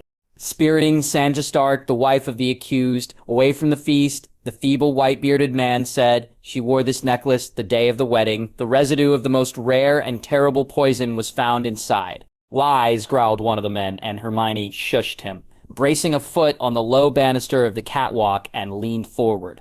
The crowd murmured at the accusations and let the Maester lead their thoughts to Sansa aiding Tyrion in Joffrey's murder with the poison. "What a shush," thought Hermione, glad they had spirited Sansa away. Even if she had confessed in the way that Tywin wanted her to, against Tyrion, it would have been hard to keep her free and safe from being married to someone else, after the trial finished. Perhaps his marriage to Sansa Stark made him more sympathetic to the Northern cause, the bald-headed man on the stand was saying. "Here, here," muttered Bolton on Hermione's side. "If that's the case, I say we take the one Lannister. I think I could actually stand to be around back with us." He glanced at Hermione, who let a tiny smile slit free for him to see. He gave a firm nod and returned to watching the trial. "Your excuse, Lord Varys," Tywin said, and Hermione started. She whipped her head around, ponytail catching her cheek, as she realized that the man who was just on the stand was one Sansa warned her about, as someone who detested magic. "I'll keep my eye on you," thought Hermione. When the last witness was brought in, a woman in a pink dress, Tyrion stood straight, mouth dropping open. From where she stood, Hermione could see Tyrion's mouth tighten and his form quiver. As the woman spoke, Hermione could see him break, and he collapsed against the wall of the prison box. Bolton scoffed, and Hermione turned to look at him, eyes wide. "This is a farce," he muttered, tilting his head down at the scene below. "I almost pity the man. This has gone on long enough." Shay was moved to the side from the witness box, and although she kept her head slightly bowed, Hermione could see her fold her arms and tightly grip the flesh. She was resolutely ignoring Tyrion's rather shell-shocked face, one that quickly morphed into disbelief and anger. "I agree," thought Hermione. It was painful, watching the mockery of a trial, the crowd laughing at Tyrion's humiliation. At least Tyrion seemed to know that it wasn't really for killing Joffrey, but rather for being a disappointment to Tywin, a punishment for the loss of his wife. Even if Sansa hadn't had said that Tyrion had been kind to her, Hermione still probably would do what she was planning. "Father, I wish to confess," said Tyrion, his voice quiet in the chamber, trembling in anger. "I wish to confess." Tywin, eyebrows raised, which Hermione found comical given his eye patch, confirmed, "You wish to confess?" Tyrion's mouth firmed, and he spoke, not addressing his father, but the court. Malice coated his every word. "I saved you. I saved this city and all your worthless lives. I should have let Stannis kill you all." The court was muttering, and further down the catwalk, Hermione heard Patrick give a tiny cheer. "You tell him, Imp." "Tyrion, do you wish to confess?" Tyrion swung his head around to face his father from his place on the box. "Yes, father, I'm guilty." "Guilty! Is that what you want to hear? You admit you've poisoned the king?" Tywin's single eye narrowed. There was an ugly look on Tyrion's face. "No, of that I'm innocent. I'm guilty of a far more monstrous crime. I'm guilty of being a dwarf." Tywin sighed. "You are not on trial for being a dwarf." "Oh yes, I am," countered Tyrion angrily, his shackles jangling as his arms shook in his anger. "I've been on trial for that my entire life." Hermione felt like she was watching a match at Wimbledon, bouncing back and forth between the two Lannister men. From her seat, Cersei watched on, fascinated and gleeful. "Have you nothing to say in your defense?" asked an exasperated Tywin. "Nothing but this," said Tyrion loudly, turning to face the court on their raised seats. "I did not do it. I did not kill Joffrey, but I wish that I had." He turned to face his elder sister, spitting the next words, "Watching your vicious bastard die gave me more relief than 1,000 lying whores." He glared at Shay, and Hermione wondered just how she was going to tell Sansa how this went. Tyrion then turned back to the crowd and continued. "I wish I was the monster you think I am. I wish I had enough poison for the whole pack of you. I would gladly give my life to watch you all swallow it." The crowd broke into angry calls and cries, and Hermione waved her hand at either side of the men with her, signaling them to get ready. "On my mark," she said, using the crowd's voice to cover her own. Over the crowd, Tywin was shouting, "Sevrimarin, Sevrimarin, escort the prisoner back to his cell. I will not give my life for Joffrey's murder, and I know I'll get no justice here. So I will let the gods decide my fate," shouted Tyrion. And the crowd went quiet to hear his next words. Instead of the low growl he had, they were singularly clear and concise. "I demand a trial by combat." There was silence. Then Cersei started laughing. It was a horrible, wretched sound. "You, trial by combat? Will you fight, Tyrion?" Her face twisted, and it resembled nothing beautiful. "Who would be a champion for you?" "I wouldn't mind." At the ringing feminine voice, Tyrion swung his head around and up at the catwalk that ran along one side of the throne room. The northern interlopers repurposed what was once used as a defense for archers or men with crossbows to protect the king and the royal family below. The air shimmered, and then a young woman with curly brown hair appeared. She was dressed in black, and one boot was braced against the low wall of the catwalk. Her body was folded over the raised knee, an arm draped across it to counter her weight. She was grinning down at the court, but it was a nasty sort of grin, one that promised viciousness. The Winter Witch, thought Tyrion, slightly hysterical at the thought of her being his champion. "The enemy of my father is my friend, I suppose." "Hello, everyone," she said with a smile that didn't reach her eyes. As she spoke, the air along the catwalk shimmered like a mirage in a desert and revealed several armed and very, very angry northerners. Tyrion blinked and thought, "Oh shit." Then everything went to hell. The grin on the Winter Witch's face was chillin'. In the next moment, she launched from the balustrade and landed heavily on the marble flooring of the throne room, with her knees bent and one hand pressed to the floor. The thud reverberated throughout the now silent chamber. From her hand on the floor, fingers spread. A spider web of white ice snaked out, crackling over the dented marble from her fall. She slowly rose to her full height, her strange light brown eyes flashing as they surveyed the shock-still court. "Did you miss us?" she asked. Then someone screamed, and Tyrion himself spun toward the sound, but was unable to pinpoint it as someone else hollered loudly. There were several more thuds as the Northmen all dropped from the landing above the throne room, their heavy forms and boots splitting the thick flooring. Magic, thought Tyrion numbly, wide-eyed as the men shook off the drop and rose, swords out. They should not have survived that drop, not without breaking their legs. They're aided by magic. The witch thrust her hands out, a wooden wand in one clutched in her closed fist, and the other palm flat, hand extended, and the tiered seats on Tyrion's right, the furthest from the witch and the northerners, slid back with a burst of cold air. Those in the seats screamed and cried, clutching one another, and the wood as it quickly skidded, slamming against the far wall. Some fell from the stands and others leaped out of its way. The entire room shook with the force of the hit. "Guards! Guards!" His father was shouting, his voice heard above the noise of the room and the echo the high ceilings created. The clank of metal against metal cut through the panicked voices, some now sobbing in relief that Lannister guards and the city watch were coming to their aid. Tyrion pitied them for the thought. This is not going to go well, he thought grimly, twisting in his spot to face forward where his sham of a trial was now postponed. Loras was shepherding his sister to the far wall where she had a determined jut to her chin and was already speaking calmly to a court lady. His eyes swiveled toward his father on his raised dais, and Cersei, whose face was pale. Her personal guard had surrounded her, but she seemed rooted in the spot. Both Mace Tyrell and Oberyn Martell were on their feet, but without weapons, as they had not been permitted to bring any in. Neither looked panicked, though. The rest of the court had their eyes on the advancing enemy, leaving Tyrion to finally be off from the center of attention. And yet he was stuck, still clasped in irons. He yanked on the chains, holding him in place in the prisoner's box, cursing under his breath. It was hard to keep track of everything then. The guards burst into the room from the doors, behind where Tommen had left, the large main doors, their swords already drawn and ready as they took stock of the scene. A few lit upon the Northerners and the witch and charged. Tyrion had his eyes on the curly-haired witch, watching as she swept her wand-clad hand out and away from her body in an arc. The flames from the hanging chandeliers, the flames in the tall, thin floor candelabras, even the sconces on the walls, all flickered like being slowly snuffed out. There was the barest trickle of light, and then white-hot blue flames burst up and out from the candles, with a loud roar and whoosh of hot air that had people screaming again.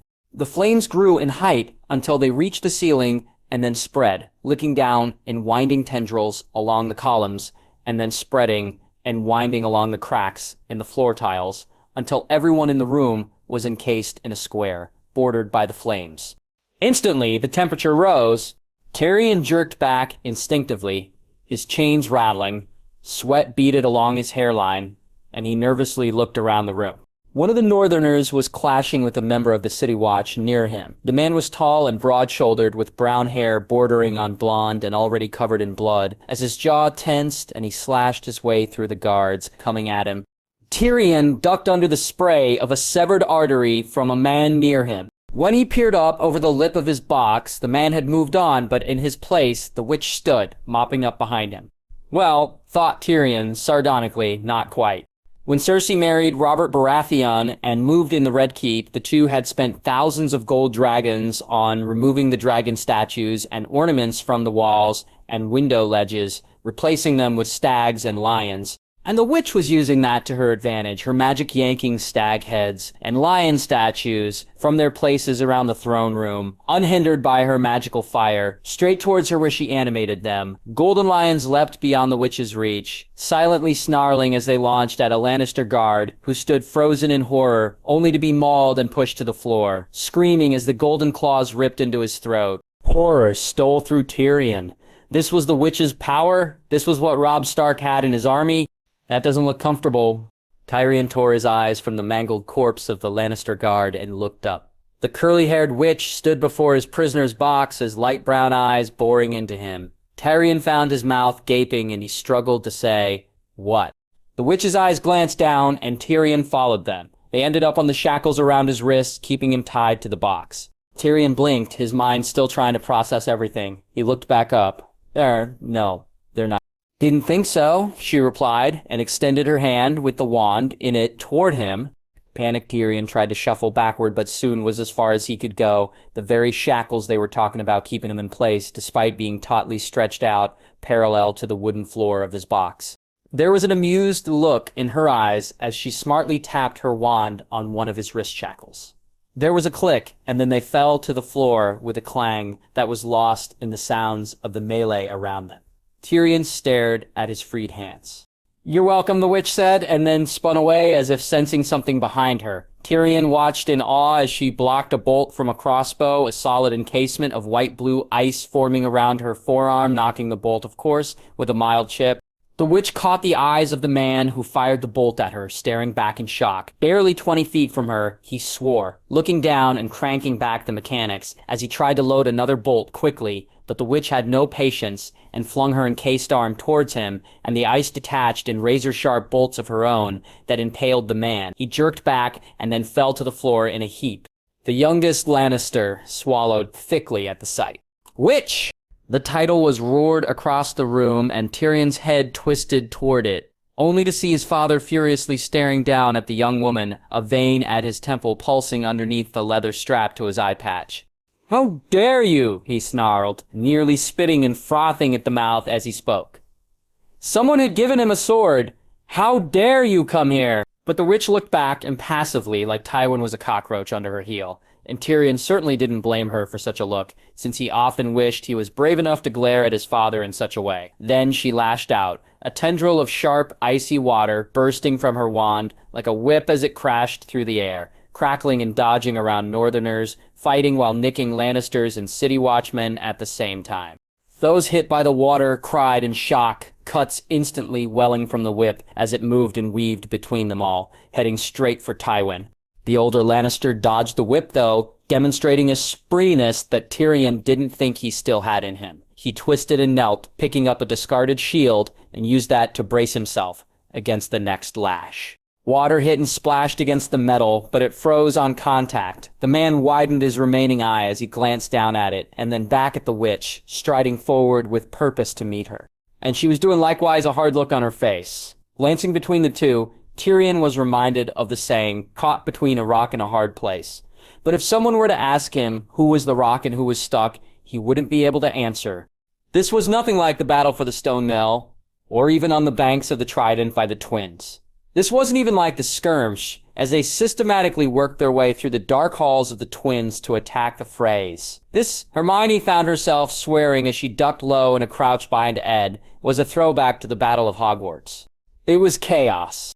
Upon stumbling to the tile, Hermione had her eyes on her target. Tywin Lannister. He escaped her once before at Harrenhal, and by all accounts, he was the mastermind behind goading the Freys into making a move against Robb by playing on their insecurities and fear towards her. This man had gone to war for his sons, commendable, but also demonstrated no sense of morality or honor within his ranks. Around her, Eddard and Umber were crashing into the Lannister guards with the force of a rogue bludger after Harry. Bolton was systematic in his cutting down of stragglers, and around her, she could see the men she brought with her engaged in ferocious battles as they took out their rage on their chosen targets. The civilians were a liability, they needed to be out of the way, and a simple Wyndon banishment charm had the furthest and fullest stands from Tyrion's trial away, against the back wall, but keeping them from remaining alive and not casualties of war meant separating the crowd from the combatants. So Hermione turned her attention to the candles lining the room. Easy peasy, she thought, thinking inflammare, and controlling the flames as they grew, and she fed her magic into them, linking every candle and sconce. They flickered under her command as she drew more and more towards her, and expelled the magic in one burst. Eager to do her bidding, leaving Hermione a mite perturbed at the ease of her magic, the flames crept up and beyond, then licked down columns and crisscrossed the floor until the exits were blocked and no new guards could come in, no one could leave. But the spectators, those of the court, they were beyond the flames. Through the light blue and white flames, another brown-haired person caught Hermione's eyes, briefly, and then she turned back to those she was leading out of the rooms, a curly-haired man at her side. Almost absently, Hermione walked past Tyrion in the box, following in Ed's wake as he cut a swath through those engaging him. She remembered unlocking his cuffs, but that was it. And then Tywin was screaming at her, and her magic leaped to her fingertips, and her blood roared in her ears, and her wand was moving without conscious thought. When he blocked the water whip, Hermione cut the spell and let her wand slide back into her holster. Instead, she held her hands out before her, at waist height, palms a mere inch from one another, as the air chilled between them under heavy condensation formed, swirling in a circular pattern. The condensation turned to snow, and then that snow to ice pellets, and then a solid spinning disk between her hands. This all took mere seconds. "Arg!" Hermione shouted and thrust her hands out, letting the disk fly toward Tywin. A Lannister guard stepped in front of the disc meant for him, and both watched as the man was neatly bisected, surprise etched on his face. Tywin glanced up at her, and she at him, and then he was racing toward her, sword held high.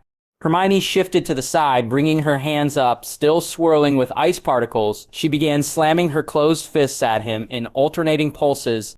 Ice burst from them in thick rocks, and the man slashed his way through, swinging his sword right and left. When he was upon her, Hermione dodged, and the sword missed her. Instead, she swung around to his unprotected back and sent a banishing charm at him. Tywin stumbled forward, flying through the air and catching himself against the abandoned tiered stands that had been below the catwalk. She and the Northerners had dropped down from. He wheezed hard against it, but kept hold of his sword. In the meantime, two more guards were on her, and Hermione flung Glacius at one's feet, sending him tripping and sliding over the now icy slick floor. A well-aimed icicle thrown from Hermione's hand impaled him through the neck, and he collapsed to the floor, bleeding red all over the ice. The other two charged, and she took a few careful steps back as she tossed her ice pellets at them, catching one in the eyes through his visor. Blood trickled down from the cuts, impeding his vision further. "Ark!" he cried, stumbling to a halt, bringing his hands up to claw and wipe at his face. The other one made the mistake of glancing back before looking at her, and Hermione took the time to take the slick ice, which was melting from the first attack, and use it against him. Her arms spread up and wide as she did so, causing two large sheets of ice to rise like pillars on either side of the man. With a grim look from her, and once of panicked understanding from him, Hermione slammed her hands together, clapping her palms loudly as they met. The ice sheets mimicked her, and the man became trapped between the two, instantly crushing him under their weight and force. Hermione swung her head around to face Tywin, who was glaring at her, but there was something evaluating in his remaining eye. Silently, they observed each other. Then the man broke it. "So the Winter Witch is a title." She shrugged. "One of many." "And what else do they call you?" he asked, stepping forward and letting the tip of his sword just graze the floor as he did so. The soft shink noise it made as it scraped the tile caused a shiver to dance down Hermione's spine. I do believe the name Hermione Granger has been bandied about as well. "Is that your name, witch?" Sensing no need to continue to be coy, Hermione inclined her head. "It is." "The Lady Granger," spoke Tywin, but the tone was mocking. "You are from no noble family in Westeros."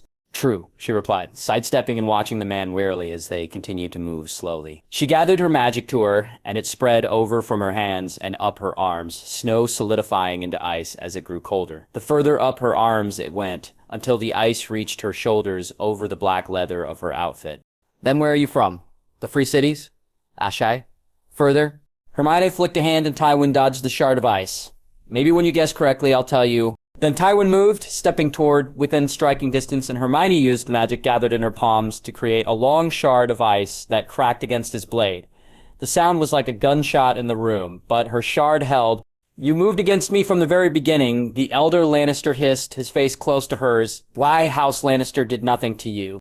"On the contrary," snapped Hermione, shoving against the man with her shard of ice, and then using her other hand to thrust against his chest with a spell, but he caught her wrist with his free hand and shoved it away, causing her to spin toward his blade. She ducked under it. "The very first time I met someone from Westeros, I interrupted a fight between your son and Robb Stark. And when I said I wanted nothing to do with their fight, even turning my back and walking away, it was your son who decided to try to strike down an unarmed woman." Tywin's blade rose up in the space where she stood, and Hermione jumped back, bringing her hands up in front of her and forming a large shield of ice. The blade cut into it, feeling resistance as Tywin swung it, but it gouged a long, thin line through, flaking off parts of the ice. "You are hardly unarmed," commented Tywin, glancing at her shield. "He didn't know that at the time," responded Hermione, narrowing her eyes, and then banishing the ice shield at the man.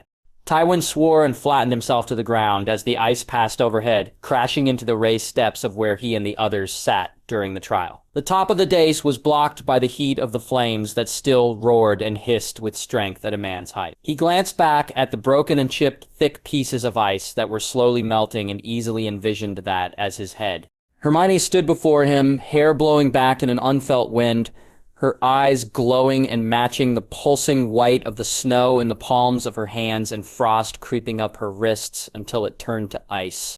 "I would have walked away," the woman said, stepping forward confidently as Tywin looked up at her from the floor. "I would have left you alone had yours done the same, but he didn't, and here we are."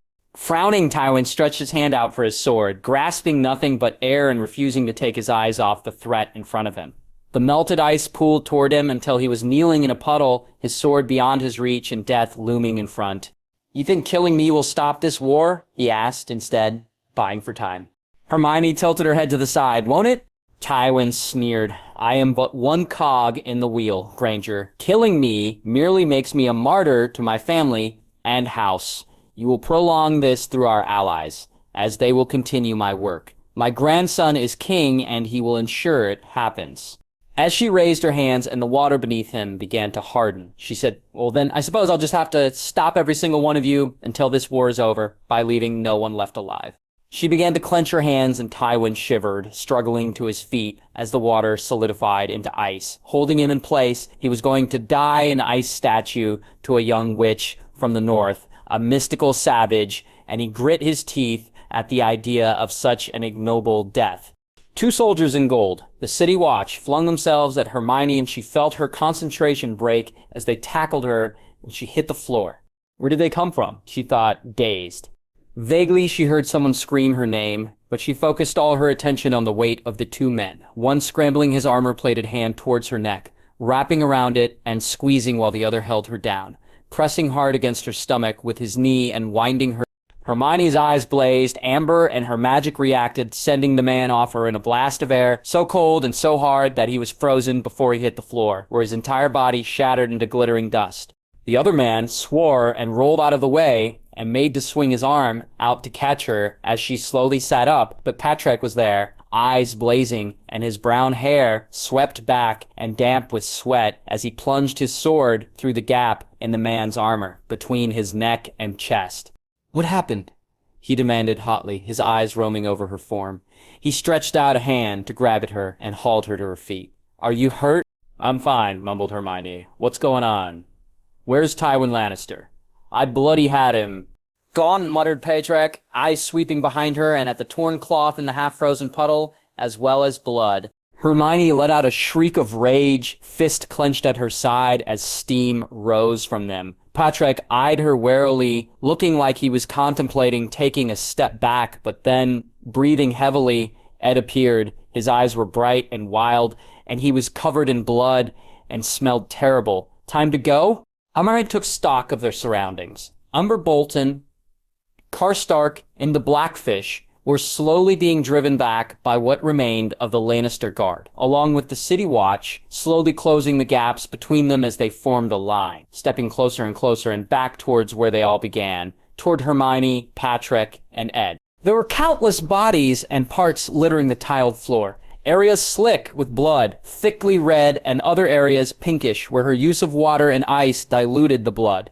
The court was gone. Those who remained were the Northerners and the guards. Hermione nodded in agreement. "Time to go." She turned to look back at where Tywin had been and fought against the desperate need to go after him, to hunt him down. Another day, she told herself. "Where's the imp?" gasped Karstark as he appeared ahead of the other three. Hermione stared at him. "What am I, his keeper? How the hell am I supposed to know? I freed him and then he probably scampered off." "And got through the fire?" asked the dubious Patrick. "His father did," argued Ed, a frown on his face. "Never mind that," snapped the Blackfish. "Let's portkey out of here." Hermione agreed and shouted, "Winter is coming."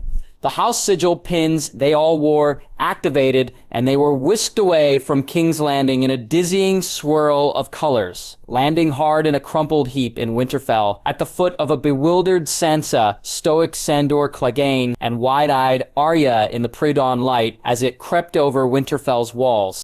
The aftermath of their attack in King's Landing left Hermione exhausted. Those who had joined her had begged off any debriefing from Arya until the morning, wearily walking to their rooms, covered in sweat, grime, and blood. Behind her, Wendell and Donald followed behind, wide-eyed and awake, given that they did not join the others to King's Landing. It was an all-too-familiar feeling for Hermione since arriving in Westeros. "I thought I left this behind when the war ended, but it doesn't ever seem to end," she thought miserably, entering her chambers. Even then, she had failed in seriously maiming or killing Tywin Lannister. The thought of him still alive left a bitter taste in her mouth. Hermione pushed open the door to her quarters with wandless magic, sighing wearily as she did so. She immediately froze upon entering the room.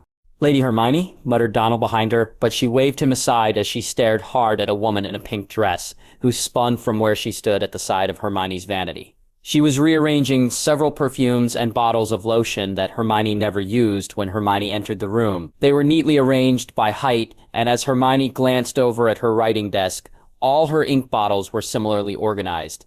In the pale light from the candles, Hermione narrowed her eyes. People rarely ventured into the room she took as her own at Winterfell, with the exception of Robb's guards and Arya. The curly light brown hair was familiar, though, so she didn't slip her wand out. "Who are you?" "Lady Hermione," the young woman gasped. I wasn't sure when you'd return. Princess Sansa did not know what your plans were. Wait, I know that voice. Hermione's eyes squinted. Barbara? Donald sighed behind her and then took up a post at her door, with Wendell's armor creaking as he too settled into his watch. Barbara Bracken's smile wobbled a bit as her eyes glanced from Hermione's face to her hand, which Hermione realized was outstretched as if to ward an enemy off. She sheepishly let it fall to her side. Milady, Barbara's voice wobbled a bit. I hope you don't mind. Princess Sansa suggested that I could attend to you. Hermione squinted. Attend to me? Barbara nodded. Like your lady-in-waiting? What? Thought Hermione, staring hard at the other girl who met her gaze and held it, although she was clearly nervous. A knock on her door had Hermione turning her head slightly. Rickard Karstark stood just by the frame, outside of her room, but, peering in, Donald had a hand on his chest, preventing him from stepping further. Her guard glanced between the two young women, and Karstark, and asked, Lady Hermione, is this a bad time for Lord Karstark to speak with you? Hermione shook her head. No. Barbara was just leaving. She turned back to the young woman in pink. Thank you for your help, Barbara. Really, how about you come back later and we'll talk about this, okay? The woman nodded, eyes darting between her and Karstark. She bobbed a curtsy and then left the room through a different side door instead of the one in her receiving room. Weak rays of sunlight began to filter through the thick glass pane, and Hermione breathed deeply as she undid her wand holster and tossed it onto a nearby chair. The other man stepped into the room. A small shuffle, and kept the door open for propriety's sake, and due to the glare, Donald was leveling him. What do you want, Karstark? She knew her tone was short, but she was tired, grimy, and lacked any patience. I need to sleep, and I imagine you do too. We also need to debrief Arya and Sansa shortly, and plan our next move against the Lannisters. Why? Hermione startled at the question and slowly spun around to face the man whose son she had grown close to, and stared at him. What do you mean? Why? Why do we need to plan our next move? Clarified Karstark, stepping further into the room. We have a warded wall that blocks the Lannisters from coming through the Riverlands. We have plans to expand our shipping, and we are focusing inward and preparing for winter. We don't need to look at things in the south right now. We don't need to look at things, sputtered Hermione, her mouth dropping open. She snapped it shut. Karstark nodded firmly. Lady Hermione, the bold attacks at the Freys and King's Landing served us well for what they were, but now the old lion in King's Landing knows that we are well and still an organized threat. Yes, exactly, broken Hermione. We're a threat, Karstark, and we should strike at them quickly. We don't need to strike boldly and quickly. If we attack at all, it must be carefully, argued Karstark, frowning at her. Hermione stared at him. Carefully? He nodded, and it can wait. Winter is coming, Lady Hermione. We should focus on that. I'd like to think that revenge would be something to focus on, replied Hermione, eyes flashing. After what they've done, not for revenge, for King Robb. This is not what he would have wanted for us. Hotly, Hermione felt her cheeks flush as she snapped, I'm doing this for Robb, for what they did to him, to Sansa, and Arya, and Lady Catelyn, and his father. I'm continuing what he started. What would you know, what he would want or not? Asked Karstark, his own voice hard and frustrated as it rose to match her shrill tones. You knew him only for a short period of time. You're not from this world. You don't know the Northern Way. The words rang in the room, a heavy accusation that hit Hermione like a punch to her gut. By the door, both Donald and Wendell were looking in, Wendell even laying a hand on the hilt of his sword as he took in the scene. My lady? He prompted, glancing between the two. A hot, wet sheen came to Hermione's eyes, and she spun around so that her back was to Karstark. Through a tight throat, Hermione said, It's fine, Wendell. We're just having a chat. Sensing that maybe he went too far, Karstark said softly. Hermione?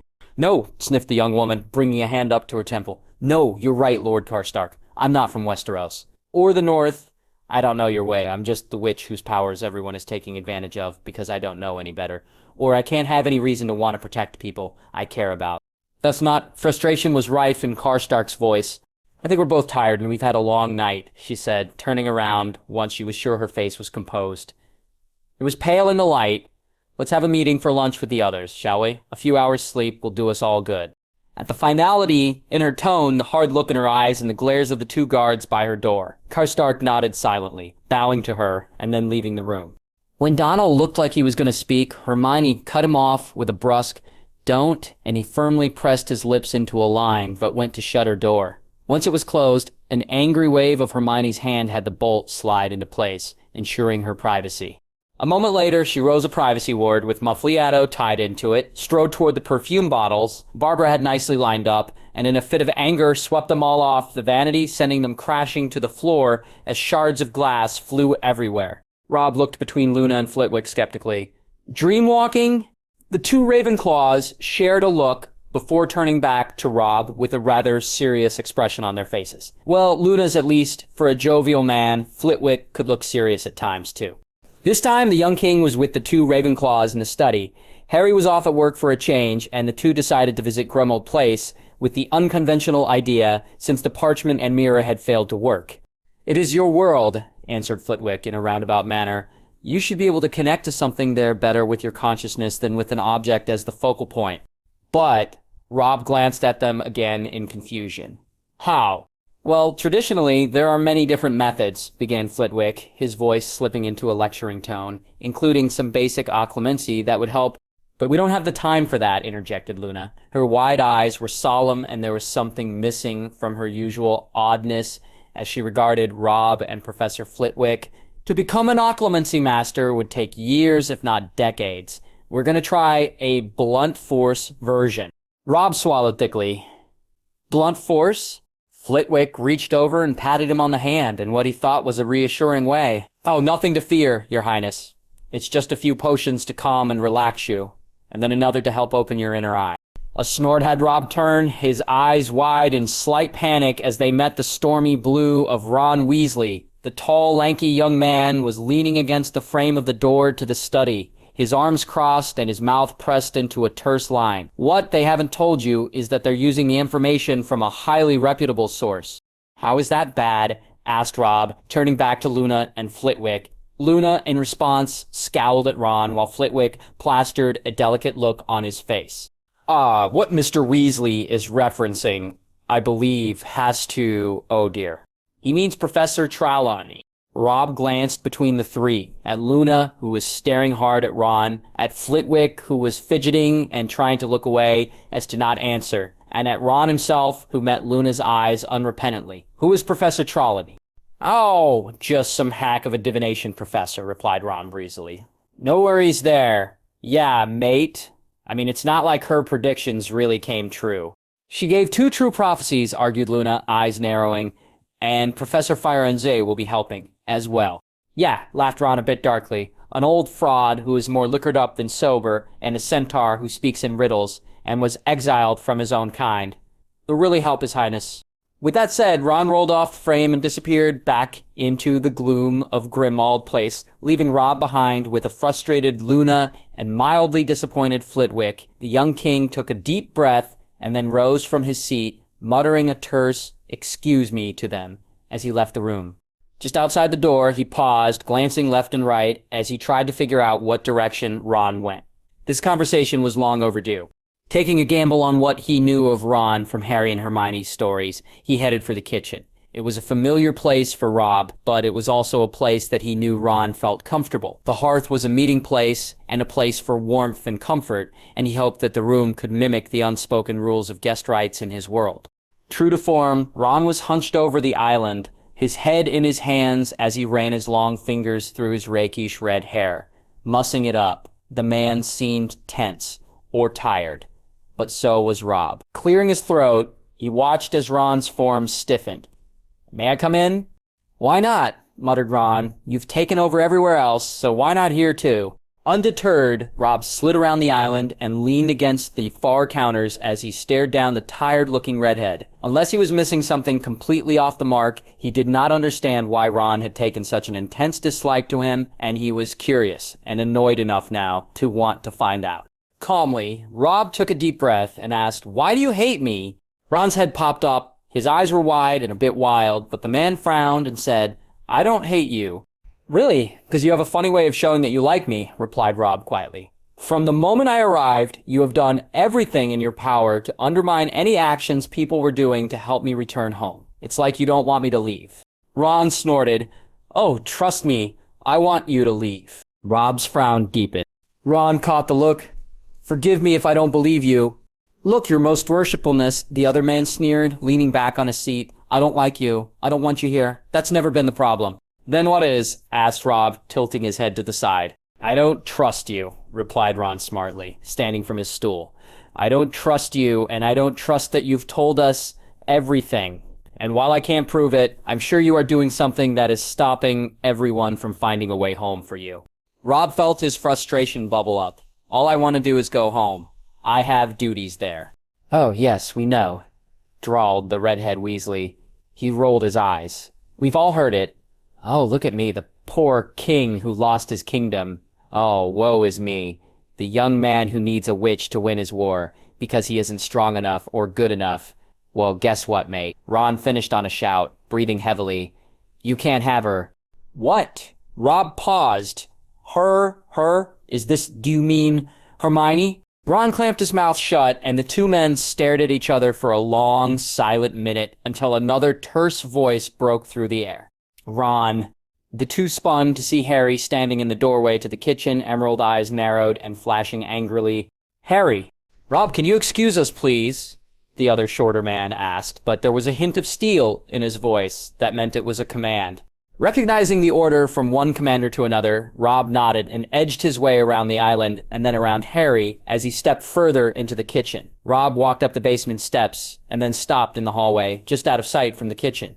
What do you want me to say, huh? Asked Ron, his voice tinged with desperation and anger. That I'm wrong? That I should trust him? Please. He's hiding something. I just don't know what. Ron, are you gonna say I'm paranoid, Harry? Really, you? You're not even gonna try to give him the benefit of the doubt? Asked Harry quietly. Like I've been doing? I believe he's telling the truth. Excuse me, but I've given loads of people the benefit of any doubt, retorted Ron. Or do you need a reminder of Sixth Year and the Draco Malfoy incident? Because I do believe it was you in my position. Harry sighed. Why can't you trust him? Ron, because you trust everyone now, Harry. The shout made Robb flinch, and he jerked a bit away from the wall, from where he was eavesdropping. Yeah, I didn't think you'd hear that, huh? But it's true. Ever since the war ended, you're always helping people, wanting to believe the best in them, or smiling and saying yes sir to Kingsley, or the Ministry. You were once the moodiest twat I'd ever known, and now this guy just pops out of a portal, and you believe him? How can I not? He knows where Hermione is. He was injured. He had no knowledge of this place. And things only we knew. He'd only know that if Hermione told him. Yeah, replied Ron tartly, like under torture. Robb sucked in an insulted breath. Ron wheezed, Harry shocked. Hermione withstood Bellatrix. Lestrange, do you really think she'd break in another world? One where there isn't magic or any magical means to constrain her? There was the sound of a shuffle, and then Ron sighing. I don't know, Harry. I don't know.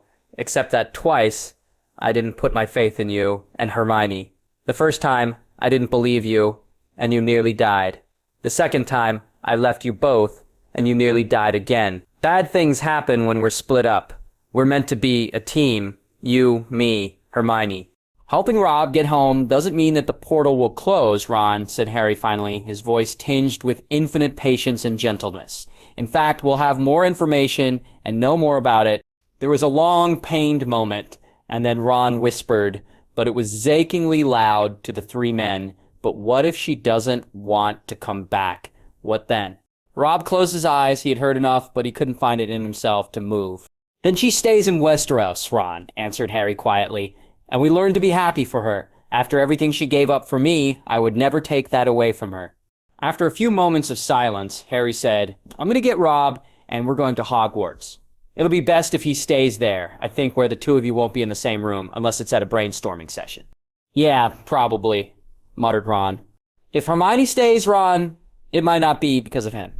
Or it might entirely be because of him. Stuff it, snapped Harry. You've always done this with anyone who takes an interest in her, and you don't have a leg to stand on. Drop it. Fine, the other man mullishly replied. Ron, warned Harry, I mean it. You don't even feel that way about her. You've known that since the battle. I said fine. Harry sighed, and then Robb felt his throat close up as the man emerged from the basement kitchen. He closed the door behind him with a tiny sigh.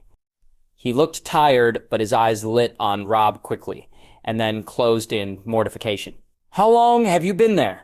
Since I left, he admitted. Harry swore under his breath, rubbing a hand over his mouth. His eyes darted back at the kitchen, but with the door closed, Ron couldn't hear them. I want to apologize. Robb shook his head. No, really, I need to, continued Harry, adamant. It's always been the three of us through everything, and it's been harder for Ron to realize that we're moving on. But that shouldn't excuse him. Robb shook his head again, reminded of Jon's jealousy and bitterness toward Theon. While it wasn't the same, there were enough similarities. It's fine. Harry sighed. Come on, let's get you to Hogwarts. I'll have Creature bring your stuff after. Robb nodded and followed behind until they stood on the stoop outside. He endured the awful feeling of apparition and then the walk up to Hogwarts. This time the night was falling, and he had the pleasure of seeing the castle lit up with thousands of candles that gleamed across the inky black of the Black Lake and matched the twinkling stars that were emerging as the sun fell behind the mountain range in the distance.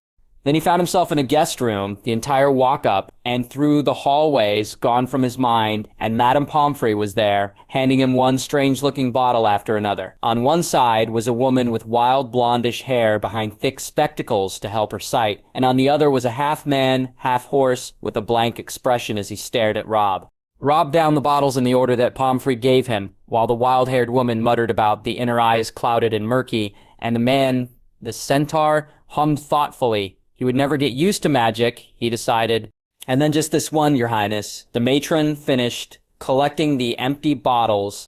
Robb gulped the deep blue liquid down. Harry, hovering behind everyone, frowned as he glanced between the bottle, Robb and the divination professors.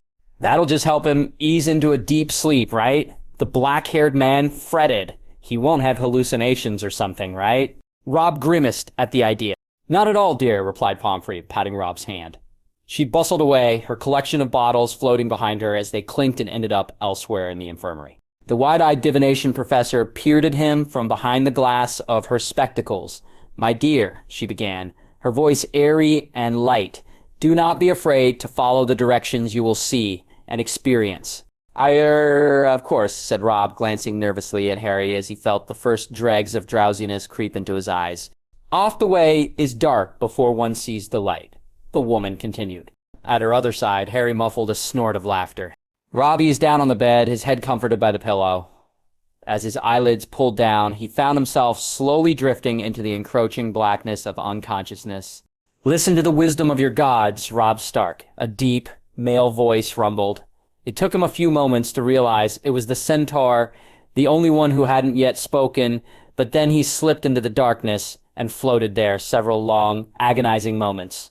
In that darkness, eventually a pinprick of light appeared, and then he whirled, reminded of his dream from long ago, when he met his siblings and walked with Sansa through the garden and King's Landing. Where was she now? Had Hermione and the others retrieved her? Was Arya safe in Winterfell? The pinpricks of light turned into softly falling snow, and then soon he was standing in a familiar godswood. His thoughts of Arya at Winterfell brought him to his childhood home.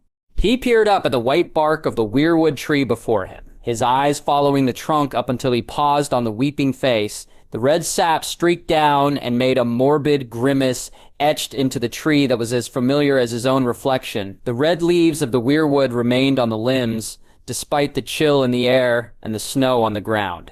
Thanks for bringing me here, he thought at the tree, and he could have sworn the branches moved and the leaves rustled in reply. Shaking his head, narrowing his eyes thoughtfully, Robb turned and began a familiar trek toward Winterfell. When he reached the inner courtyard, he soon made out the shapes of familiar and unfamiliar people moving about. Mouth agape, he could only stare as he took hesitant steps forward every time he saw someone he knew. There was the Greatjon, mouth moving wordlessly as he instructed his guards to offload something. Further, both Bracken and Blackwood, clearly working together in ways they previously never had, were helping alongside a few others in lifting heavy planks of wood onto several carts. There was no sound, just the rushing of his blood in his ears, but Robb got the feeling that things were progressing, moving forward with purpose as people strode to and fro, shouting or ordering people to move faster, to gather things or move them from one place to the next, as carts rolled into empty and left full. Then a tingle of awareness low in his stomach had him turn to face the main doors that led to Winterfell proper, underneath a covered walkway. His heartbeat quickened and his mouth went dry at the sight that greeted him. Hermione was in all black, the leather outfit only somewhat similar to the dress she wore when he last saw her at the Twins. But there was a solid gray cloak trimmed with white fur around her shoulders, the edges flapping out in the breeze as she walked forward. At her side, lowly discussing something with her, was Roose Bolton, his cool gray eyes never faltering in their roving action, as they took in the busy courtyard. Hermione herself was nodding along to what the man was saying, her eyes surveying the people. Behind her, Robb was pleased to see Lucas and Patrick, their own eyes and stance watchful, even within the protective walls of Winterfell. But where was Torrhen? Daisy? Robb frowned and stepped forward. His feet made no dent, no noise on the fallen snow. He was feet away when Hermione twitched, her eyes moving right toward him. His breath caught. "Can you feel me, Hermione?" Her eyes narrowed, and Patrick's entire form stiffened as he too turned in the direction she was looking, but his eyes skipped past where Robb stood, looking beyond. Hermione, however, had her amber-colored eyes darting around him, but always just sliding off like she couldn't quite place where she should be looking. Lucas's mouth moved, and Robb read the words he formed. "Milady?" But Hermione shook her head, furrowed her brow, and turned away so that he couldn't see what response she made to him. They began moving, Patrick still glancing warily around, his hand on the hilt of his sword. "Hermione?" Robb shouted after her. "Wait, don't go!" But then the snow was swirling and fading to gray, then black, and then he woke with a loud gasp, jackknifing up from the bed, and nearly colliding with Harry, who was leaning over him. "Whoa," the other man gasped, reeling back onto his feet and putting some space between them. "Robb, what happened?" The young king turned wild eyes on Harry, reaching forward as he swung his legs out from under the covers, tucked around him, and grabbed at Harry's sweater. "Harry," he grinned. "I saw her." Harry's own eyes brightened. "Hermione?" he asked, pleased. Robb nodded. "Whatever this was, it worked. I appeared at the weirwood tree in the God's Wood in Winterfell." The slow, answering smile stretched across Harry's face. "Did you see her? Did you tell her we're looking for a way to bring you home?" Robb's smile faltered a bit. They couldn't hear or see me. Harry's smile slipped right off. But you were there?" "Yes." Robb nodded.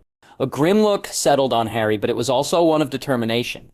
"Then it's more than we've had before and something to work on." He glanced around the infirmary and shouted, "Madame Pomfrey! Madame Pomfrey!"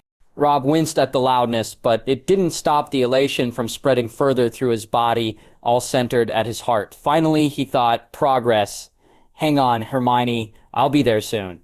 Hours later, Barbara woke Hermione with a gentle shake on her shoulder. The young witch had collapsed on top of the bed covers, having exhausted herself and her magic not just with the attack at King's Landing, but also her temper tantrum upon her return. "Lady Hermione," the other young woman whispered, "you should get ready. It's nearly noon." Moaned Hermione into her pillow, but she obligingly rolled over and then sat up, rubbing at her tired eyes.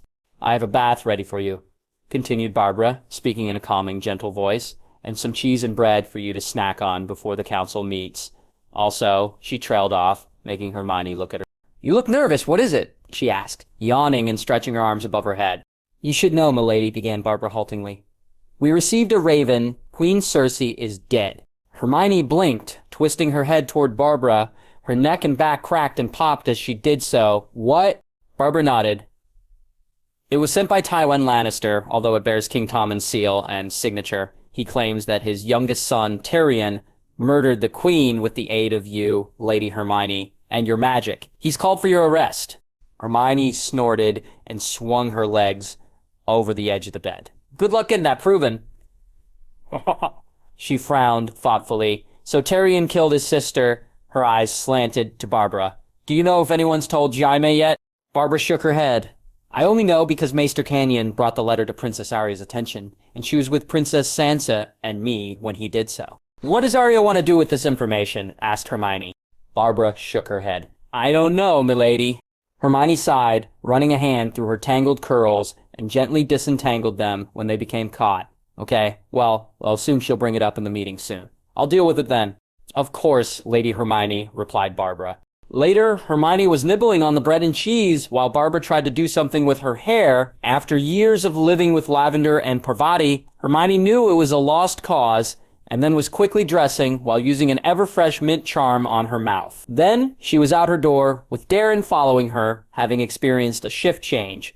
Her silent guard caught the figure that emerged from one of the long, winding halls before Hermione did. She was preoccupied in her mind with what the meeting would entail and how it would go. Would the lords crow about the fact that Cersei Lannister was dead, that only Tommen, Myrcella, and Tywin remained at large while Jaime was in their care, and Tyrion missing? Lady Hermione! Hermione blinked, and her steps slowed, as the lithe figure of Lyra Mormont fell into step beside her. The girl was wearing her usual battle gear, softened brown leather threaded through with the colors of House Mormont. Her chin-length cropped hair framed her face and made her blue eyes rounder than they actually were, but did nothing to hide the anger in them. Lyra, began Hermione cautiously, what can I do for you? I want to know why I wasn't invited to the gathering last night, the young woman asked, tersely. Her square jaw worked in her anger as she held back whatever rage was building, exercising it only in her sharp steps and flashing eyes. To King's Landing? Confirmed Hermione, narrowing her eyes. I only asked those I knew well, and those I had fought with before, to attend. That's not true, the girl protested, a hand cutting through the air to emphasize her point. You brought the Hound along. Since when have you fought with him? He saved my life once, answered Hermione, her own answer clipped and short. I don't owe you any explanations. Is that all?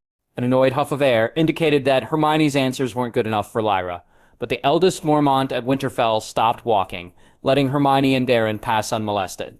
Maybe you just don't trust women to watch your back, Lady Hermione, the girl shouted behind her. Or you just don't like women standing by your side, that you prefer the men around you only because they do better.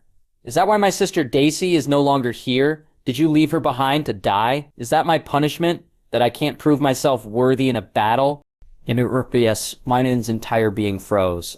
The very air around her chilled, until her breath and Daeron's were coming out in tiny white puffs of air that crystallized and froze around her feet. Frost snaked out and stiffened the edges of the tapestries hanging on the walls beside them. You think that I left Daisy behind? Sputtered Hermione, torn between incredulity, guilt, and anger, as she spun to face Lyra. The girl's face of flushed pride in guessing the correct answer quickly fell into worried concern and fear as she took in Hermione's visage and the crackling around her as her fingertips turned blue. Lyra swallowed and shored up her courage. Did you not? Else, where is she? I don't know. You don't know? Repeated Lyra, taking a daring step forward just as Hermione faltered and the air began to warm. I heard you use dark blood magic to locate the king's erstwhile family members. Why can't you do the same for me? It's not dark magic, muttered Hermione under her breath, rolling her eyes. In the meantime, to prove her point, Lyra procured one of her ever-present throwing knives and held it against her hand, ready to slash it open. How much do you need? No. Hermione took a step forward, stretching out. Her magic responded instinctively, and the knife went flying from Lyra's hand until it embedded itself in the far wall. Fury overtook Lyra's face. Oh, so it's good enough for the king you love, but not good enough for... That's not it, shouted Hermione, screwing her eyes up tight and balling her hands by her side. That's not it at all. Lyra's face shifted to something blank. Hermione sighed, her anger draining from her. Merlin, how could you? I can't believe. She shook her head. You know why I haven't done the spell? Because I'm afraid, okay? Lyra rocked back on her heels a bit. Afraid? Of what? Of knowing the truth, whispered Hermione, turning away and hugging her arms to herself. Warily, Daeron took a step closer, but there was an expression to his face that clearly indicated that he didn't know how to protect her from this. Of knowing if she's alive or dead. If she's dead, after what happened at the twins, I couldn't... She would have died doing her duty, interjected Lyra, but her tone was much softened. Protecting me on her king's orders when she didn't want, scoffed Hermione, sniffling. How do you think I'd feel, knowing that I didn't just lose T-Toran at night, but Daisy as well? Spying Lyra's look, Hermione cut her off with a sharp, I know it was her duty, but it doesn't change the fact that it was because she was protecting me. She was there to make sure I survived. I could use all the magic in the world, but it wouldn't bring back the dead. The fire in Lyra's blue eyes went out, and they clouded with misery and acknowledgement. Hermione stared at her a moment, longing, hoping it conveyed all the feelings she had regarding Daisy and her fears, before turning on her heel and moving forward again, this time with Darren hovering much closer. Before she took more than 10 steps, though, Lyra called after her. Daisy did her duty, and House Mormont will always do so. If her last orders were to protect you, then I will do so, too. So the next time you're going off on a late-night adventure, Lady Hermione, you better bring me along, too, because here we stand.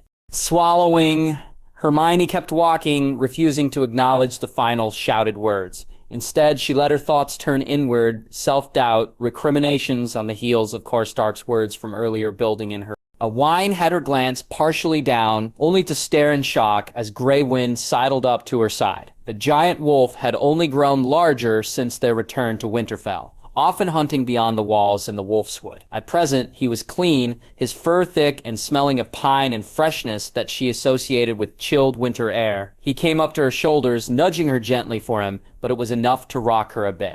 It startled a laugh out of her. She gripped the thick fur around Grey Wind's neck, scratching and threading her fingers through it as his tongue lolled out, and happy snuffs escaped the wolf. "Thanks, Grey Wind," she whispered, and the wolf nudged her back, silently conveyed his support. The two strode into the council room together, Darren sliding in to stand behind her chair. Grey Wind, however, beat him to it and sprawled behind.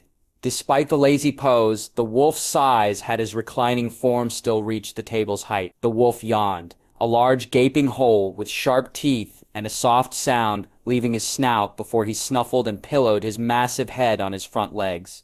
The meeting itself began promptly once everyone arrived in small bursts of 2s and 3s, and then Arya was leading the conversation, but Hermione could not pay attention. Instead, her mind was transported back to her argument with Stark, his ringing words of "you don't know the Northern Way" repeating on a loop, each time a different word stressed with a different meaning. You don't know the Northern Way, it implied it was something she could learn. You don't know the Northern Way, she wasn't one of them. You don't know the Northern Way. She was doing something, but she wasn't doing it the way they wanted, which was their way. And then, worst of all, was with all emphasis. You don't know the Northern Way, and you never will, silently attached at the end. And everything she did was for naught, because she was, once again, an outcast. An outsider, not good enough for these people, despite being better, stronger, faster than them. And after everything she had gone through, had done with Torrhen, his death was still a painfully open wound on her heart, and she knew that, despite knowing him such a short time, it was akin to losing Remus or Sirius. Lyra's accusations regarding Daisy only opened that wound further. Her hand tightened in Grey Wind's fur, and every so often the wolf would lean his head up to lick at her hand, draped over the edge of her seat. She was so lost in her own head and thoughts that she failed to recognize Arya's worried looks or even Sansa's confused ones. Now that she had joined their council, and even the mildly guilty ones, Stark sent her way. The absence of Hermione's voice at the meeting, while not deliberate, was acutely felt by everyone else who had come to rely on and recognize Hermione's words at their meetings. Had she not been so involved in her own mind and doubts, Hermione would have realized that she had a place with these men and women, and that she was valued. "Hermione?" Hermione blinked and looked up at Arya's tentative query. The relief on the young girl's face made Hermione realize that she had tried to get her attention for some time. "I was wondering what your thoughts are regarding the information we received." "Sorry," Hermione blushed, glancing down. "I was lost in my thoughts." "Which information?" "What we will do with our prisoners," someone helpfully said from around the table. "Especially now with the Lion Queen's death."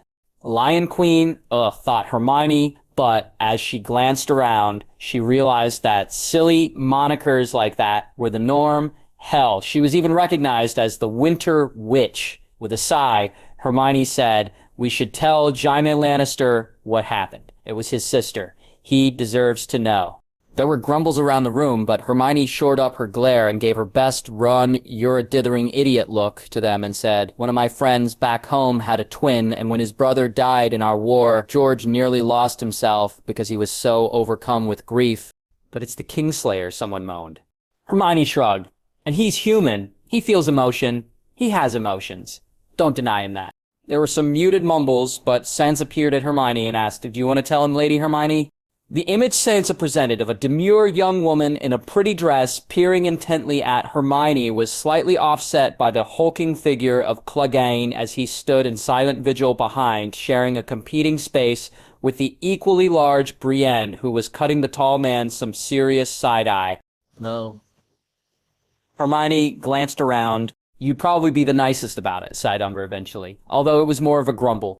"Cersei Lannister's death is a blow to the Lannisters," added Lord Forrester. He was rubbing his beardless chin thoughtfully. "We do have his son, and this could be used to bring the Kingslayer on our side." That erupted into a conversation about why they would need such a man, but Hermione finally sighed loudly enough and pitched her voice so that it carried throughout the room without the charms. "How about I speak to him and use his emotional instability to pressure him to answer some questions that we've all wanted to know the answers to? Like why he killed King Aerys, what happened to Prince Bran, what his thoughts truly were about his sister." The last one elicited crude laughter, causing Hermione to roll her eyes. "Sure, why not? I'll disillusion and silence everyone in the room. We'll use a parchment to communicate questions to me, and he won't even know everyone is here." "Brilliant idea," enthused Manderley, his numerous chins wriggling as he nodded. "Absolutely brilliant." Doing her best not to close her eyes in complete and utter annoyance, Hermione instead concentrated on the spell work she wanted to do, encompassing the entire room and table as a guard went to retrieve Jaime Lannister. There was the telltale shimmer of the disillusion charm settling, and unless someone knew what they were looking for, it would be a mere haze or speckle of dust motes in the air to the untrained eye. She left Grey Wind free from the spell as a reminder to Jaime Lannister that the wolf was still around, but also as a sign of the power of the Starks and their allies. A wide-spreading Malfolio helped to keep conversations private, and a layered silencing charm on top muted those, like Umber, who couldn't whisper to save their life. Hermione found herself drumming her fingers on the thick top of their circular table, growing impatient as she waited. She glanced down at her parchment, still linked to so many others, and saw to her dismay that a few had taken to scratching doodles and jokes, most at the Lannisters' expense, around a few legitimate questions. It seemed that, in meetings, people were the same everywhere. The doors to the room opened, opposite to where Hermione sat. Her head popped up, and she watched as the gaunt prisoner cautiously stepped into the room. Habits were hard to break, so his eyes roved the seemingly empty space, looking from the chairs and the distance Hermione kept from him to the windows as potential escape routes. "They're spelled as not to break," she said, breaking the silence. Jaime startled, but then a grim line was formed by his lips, and he attempted a bit of a cocky strut as his guards let go of his arms. He did violently shake them off as he walked, trying to regain some control, but it was marred by the hollow look in his eyes and the way he consciously kept his right arm behind him, never to see the stump swing forward. His eyes finally rested on Grey Wind, and he warily kept his distance. "To what do I owe the pleasure?" His voice was a low rasp, hoarse from disuse, but the tone was defiant. "Just to let you know what's going on in the world," replied Hermione. She let her magic inch one of the empty chairs out from a lord who hadn't attended the session that afternoon, as a clear invitation. Still, it startled Jaime when she added, "Please, sit." He eyed the chair and gingerly sat in it. On the very edge if he needed to make a quick escape, Hermione watched him carefully, looking at the way his remaining hand trembled and then clenched into a fist on his thigh, the way he wanted to jiggle his leg. "There was a mission last night," she began. "Oh?" he asked, leaning back slightly and feigning disinterest by looking towards the door. The far wall, anywhere but her or Grey Wind. "What do I care?" "It was on King's Landing." This time, his eyes darted over to her, wide. There was an aborted motion with his mouth like he wanted to ask something, but then his jaw clenched and he kept quiet. Knowing what she was about to say was going to shock him, Hermione began gently, "We interrupted Tyrion's trial. It wasn't going very well for him." The tense jaw moved slightly, but Jaime was pointedly looking forward, lost in his own thoughts, despite listening. "So we decided to engage your father and the guards in battle." Demi's blue eyes moved back to Hermione's, a silent question in them. She shook her head. "I freed your brother from where he was chained, in his box, but I lost sight of him during the fight. I had your father at one point before I was..." She trailed off and grimaced. "Let's say," interrupted. Jaime heaved a silent sigh of relief at his brother and father's fate. But when Hermione didn't continue, he croaked, "And my sister, I'm sorry, began Hermione, but Jaime turned the color of sour milk, swaying in his seat. Hermione continued, speaking a bit louder. We found out this morning via Raven. Your father is claiming that Tyrion killed her. The man's eyes flashed angrily, and he whirled to face Hermione. No! That's not true. I don't believe it. Tyrion would never... But he stopped himself mid-word, and then wilted, like something in his broke as he came to the realization that his family didn't quite care for one another the way that he wished they would. He slumped, his shoulders rolling inward, and Hermione watched as the already broken man broke just a bit more. I'm sorry, she repeated quietly. Tears gathered behind the man's eyes, and he rubbed at him roughly with his left hand, swallowing thickly and turning his head away from Hermione, so she couldn't see how badly he was affected. Inwardly, she winced at the thought, knowing he was directly facing Stark and a few of the others whose lives he had affected the most during the Lannister-Stark War. Even Grey Wind seemed to be watching the man thoughtfully. That won't go well, she thought, glancing down at the parchment to see if anyone wrote anything. Wrote Umber, and Hermione wanted to reach out and strangle the man. She cleared her throat, giving Jaime some time to compose himself, and then asked, How are you doing otherwise, Jaime? Are your accommodations well? What do you care? He snarled, all wounded pride and grief. Hermione eased back in her chair a bit as she surveyed him, holding his angry gaze. He dropped his eyes first. Well, where I come from, we have this thing called the Geneva Convention, where prisoners of war are expected to be treated with dignity and some respect. You might be our prisoner for the foreseeable future, but I'd like to ensure you're at least somewhat comfortable. The man snorted. That's more than we'd have ever given you if you were caught. I figured. He shook his head, a tiny huff escaping his mouth. He took a few moments, but then he muttered, What are you going to do with me? Will I remain in Winterfell? He glanced at her, something tight in his face when he continued, I won't regain my honor this way. Regain your honor, repeated Hermione curiously. There were a bunch of questions about that popping up on her paper. Jaime absently nodded and began to pick at his threadbare trousers with his hand. Lady Stark let me go with that monster of a woman to bring her daughters back to her. He looked up. Where is she? Lady Stark? Hermione's mouth pursed, and she answered tersely, Not here. And what do you mean, bring Sansa and Arya back? Like I said, witch, muttered Jaime, a hint of his arrogance and fire back in his minor bite. I was to find the girls and return them. Lady Stark considered that my payment for the deeds done against her family. He looked around. If I can't go and do that, what purpose do I have? You can tell him I was recovered. Wrote Sansa in the nicest, premised handwriting Hermione had ever seen. She looked up from her paper and sighed. Well, even if we did release you, you wouldn't have to go far to find Sansa or Arya. Yami's head jerked up. They're here in Winterfell, finished Hermione, watching him carefully. Jaime looked like he had been hit in the face with a wet fish for all of 10 very long seconds, and then he threw back his head and laughed. It was a loud, dark, and bitter laugh, and a shiver went down Hermione's spine in response. This must have been what Sirius sounded like that day. When they cornered him, she thought, eyes wide. Under his breath, he muttered repeatedly, No honor, nothing left, gods. How did it come to this? My penance, I'm sure. Nothing to do. No purpose, nothing left at all. What do you mean, penance? What does that have to do with your honor, Sir Jaime? Asked Hermione carefully. A mild, relaxing charm sent to him wandlessly had the man slump further in his seat until he leaned over the table and cradled his head in his remaining hand. I'm sick of fighting, the man muttered, eyes closed. He looked tired, pale. Let's call a truce.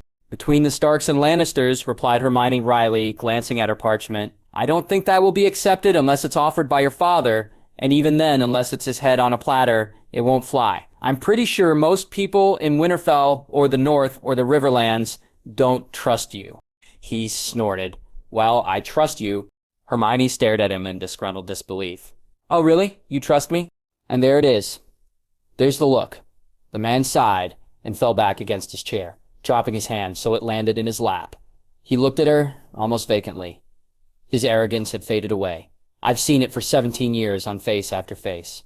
You all despise me. Kingslayer, Oathbreaker, man without honor. You've heard of Wildfire. Can't say I have, replied Hermione. Well, the Mad King was obsessed with it, declared Jaime. He loved to watch people burn, the way their skin blackened and blistered and melted off their bones. He burned lords he didn't like. He burned hands who disobeyed him. He burned anyone who was against him before long. Half the country was against him. Aerys saw traitors everywhere. I knew someone like that once, mused aloud Hermione, hoping to draw him in further with similarities.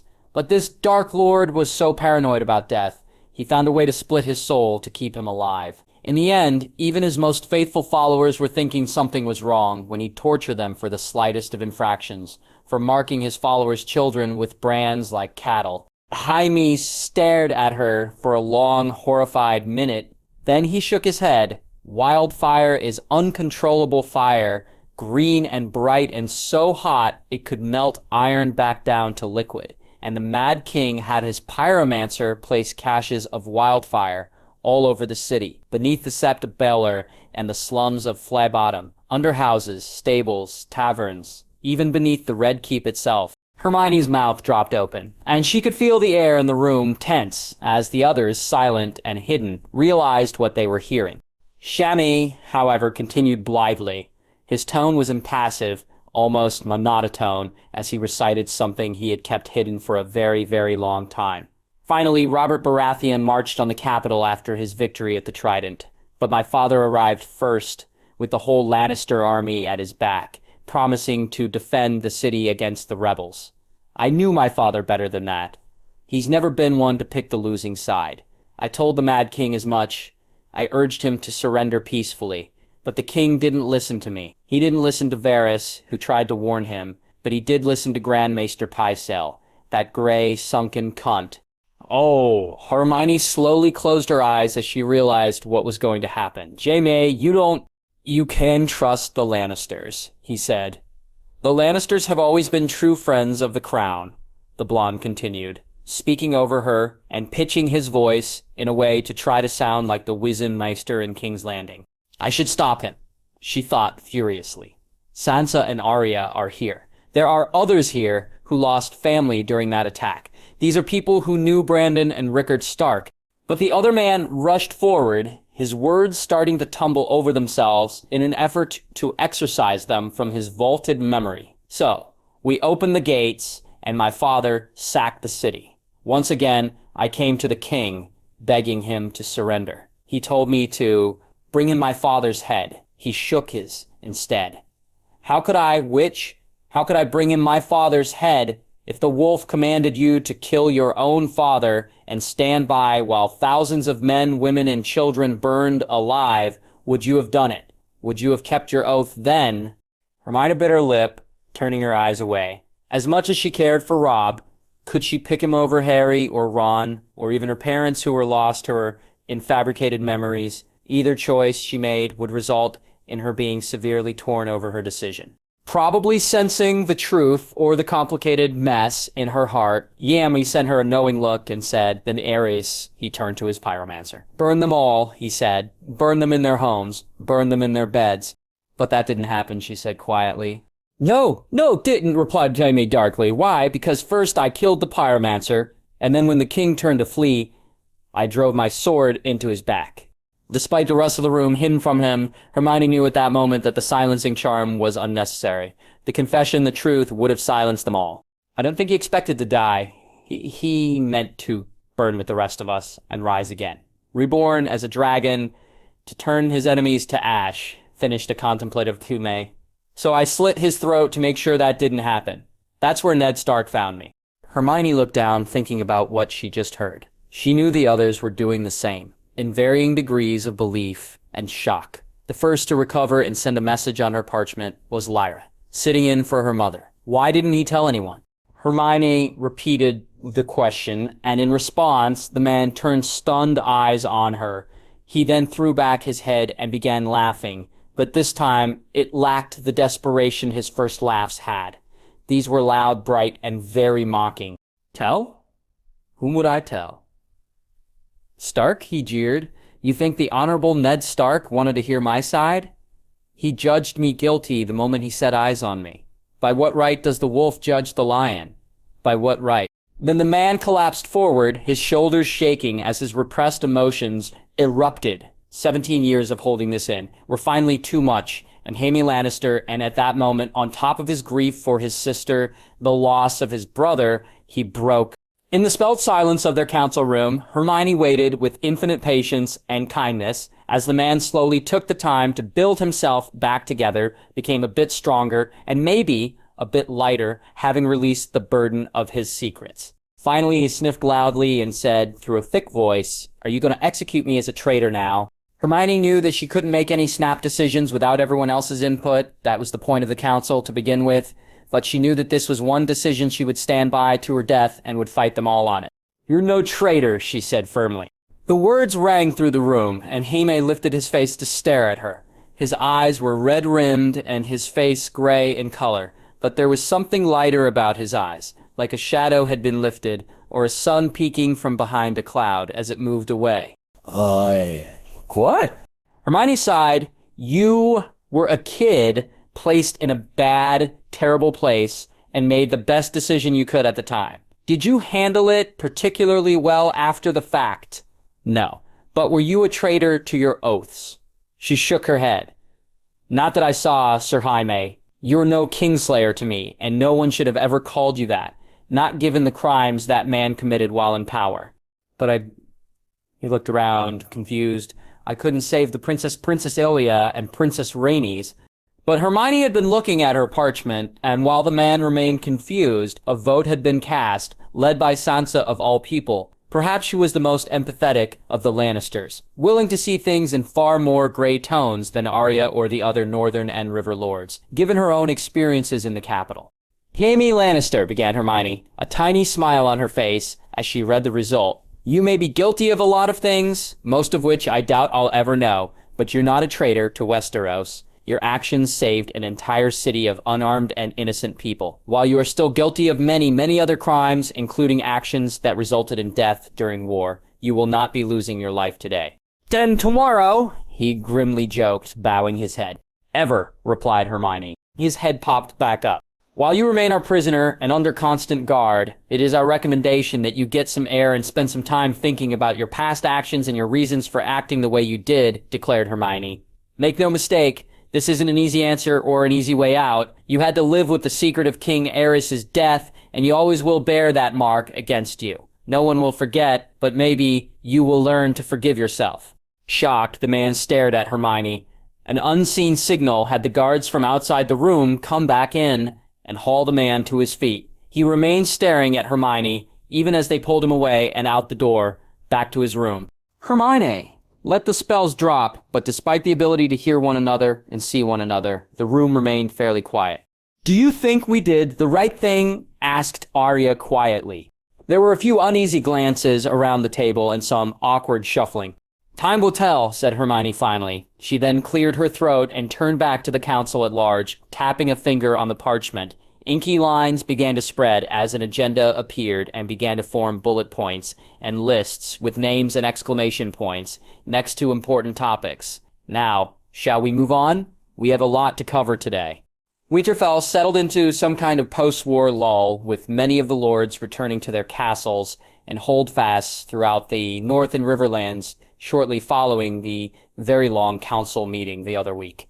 Not only was Jaime Lannister given permission to walk around Winterfell, albeit with several armed guards following him at all times, as well as several other magical restrictions Hermione implemented, but he was a constant companion of Brienne of Tarth, although Hermione never saw the two of them speak to one another.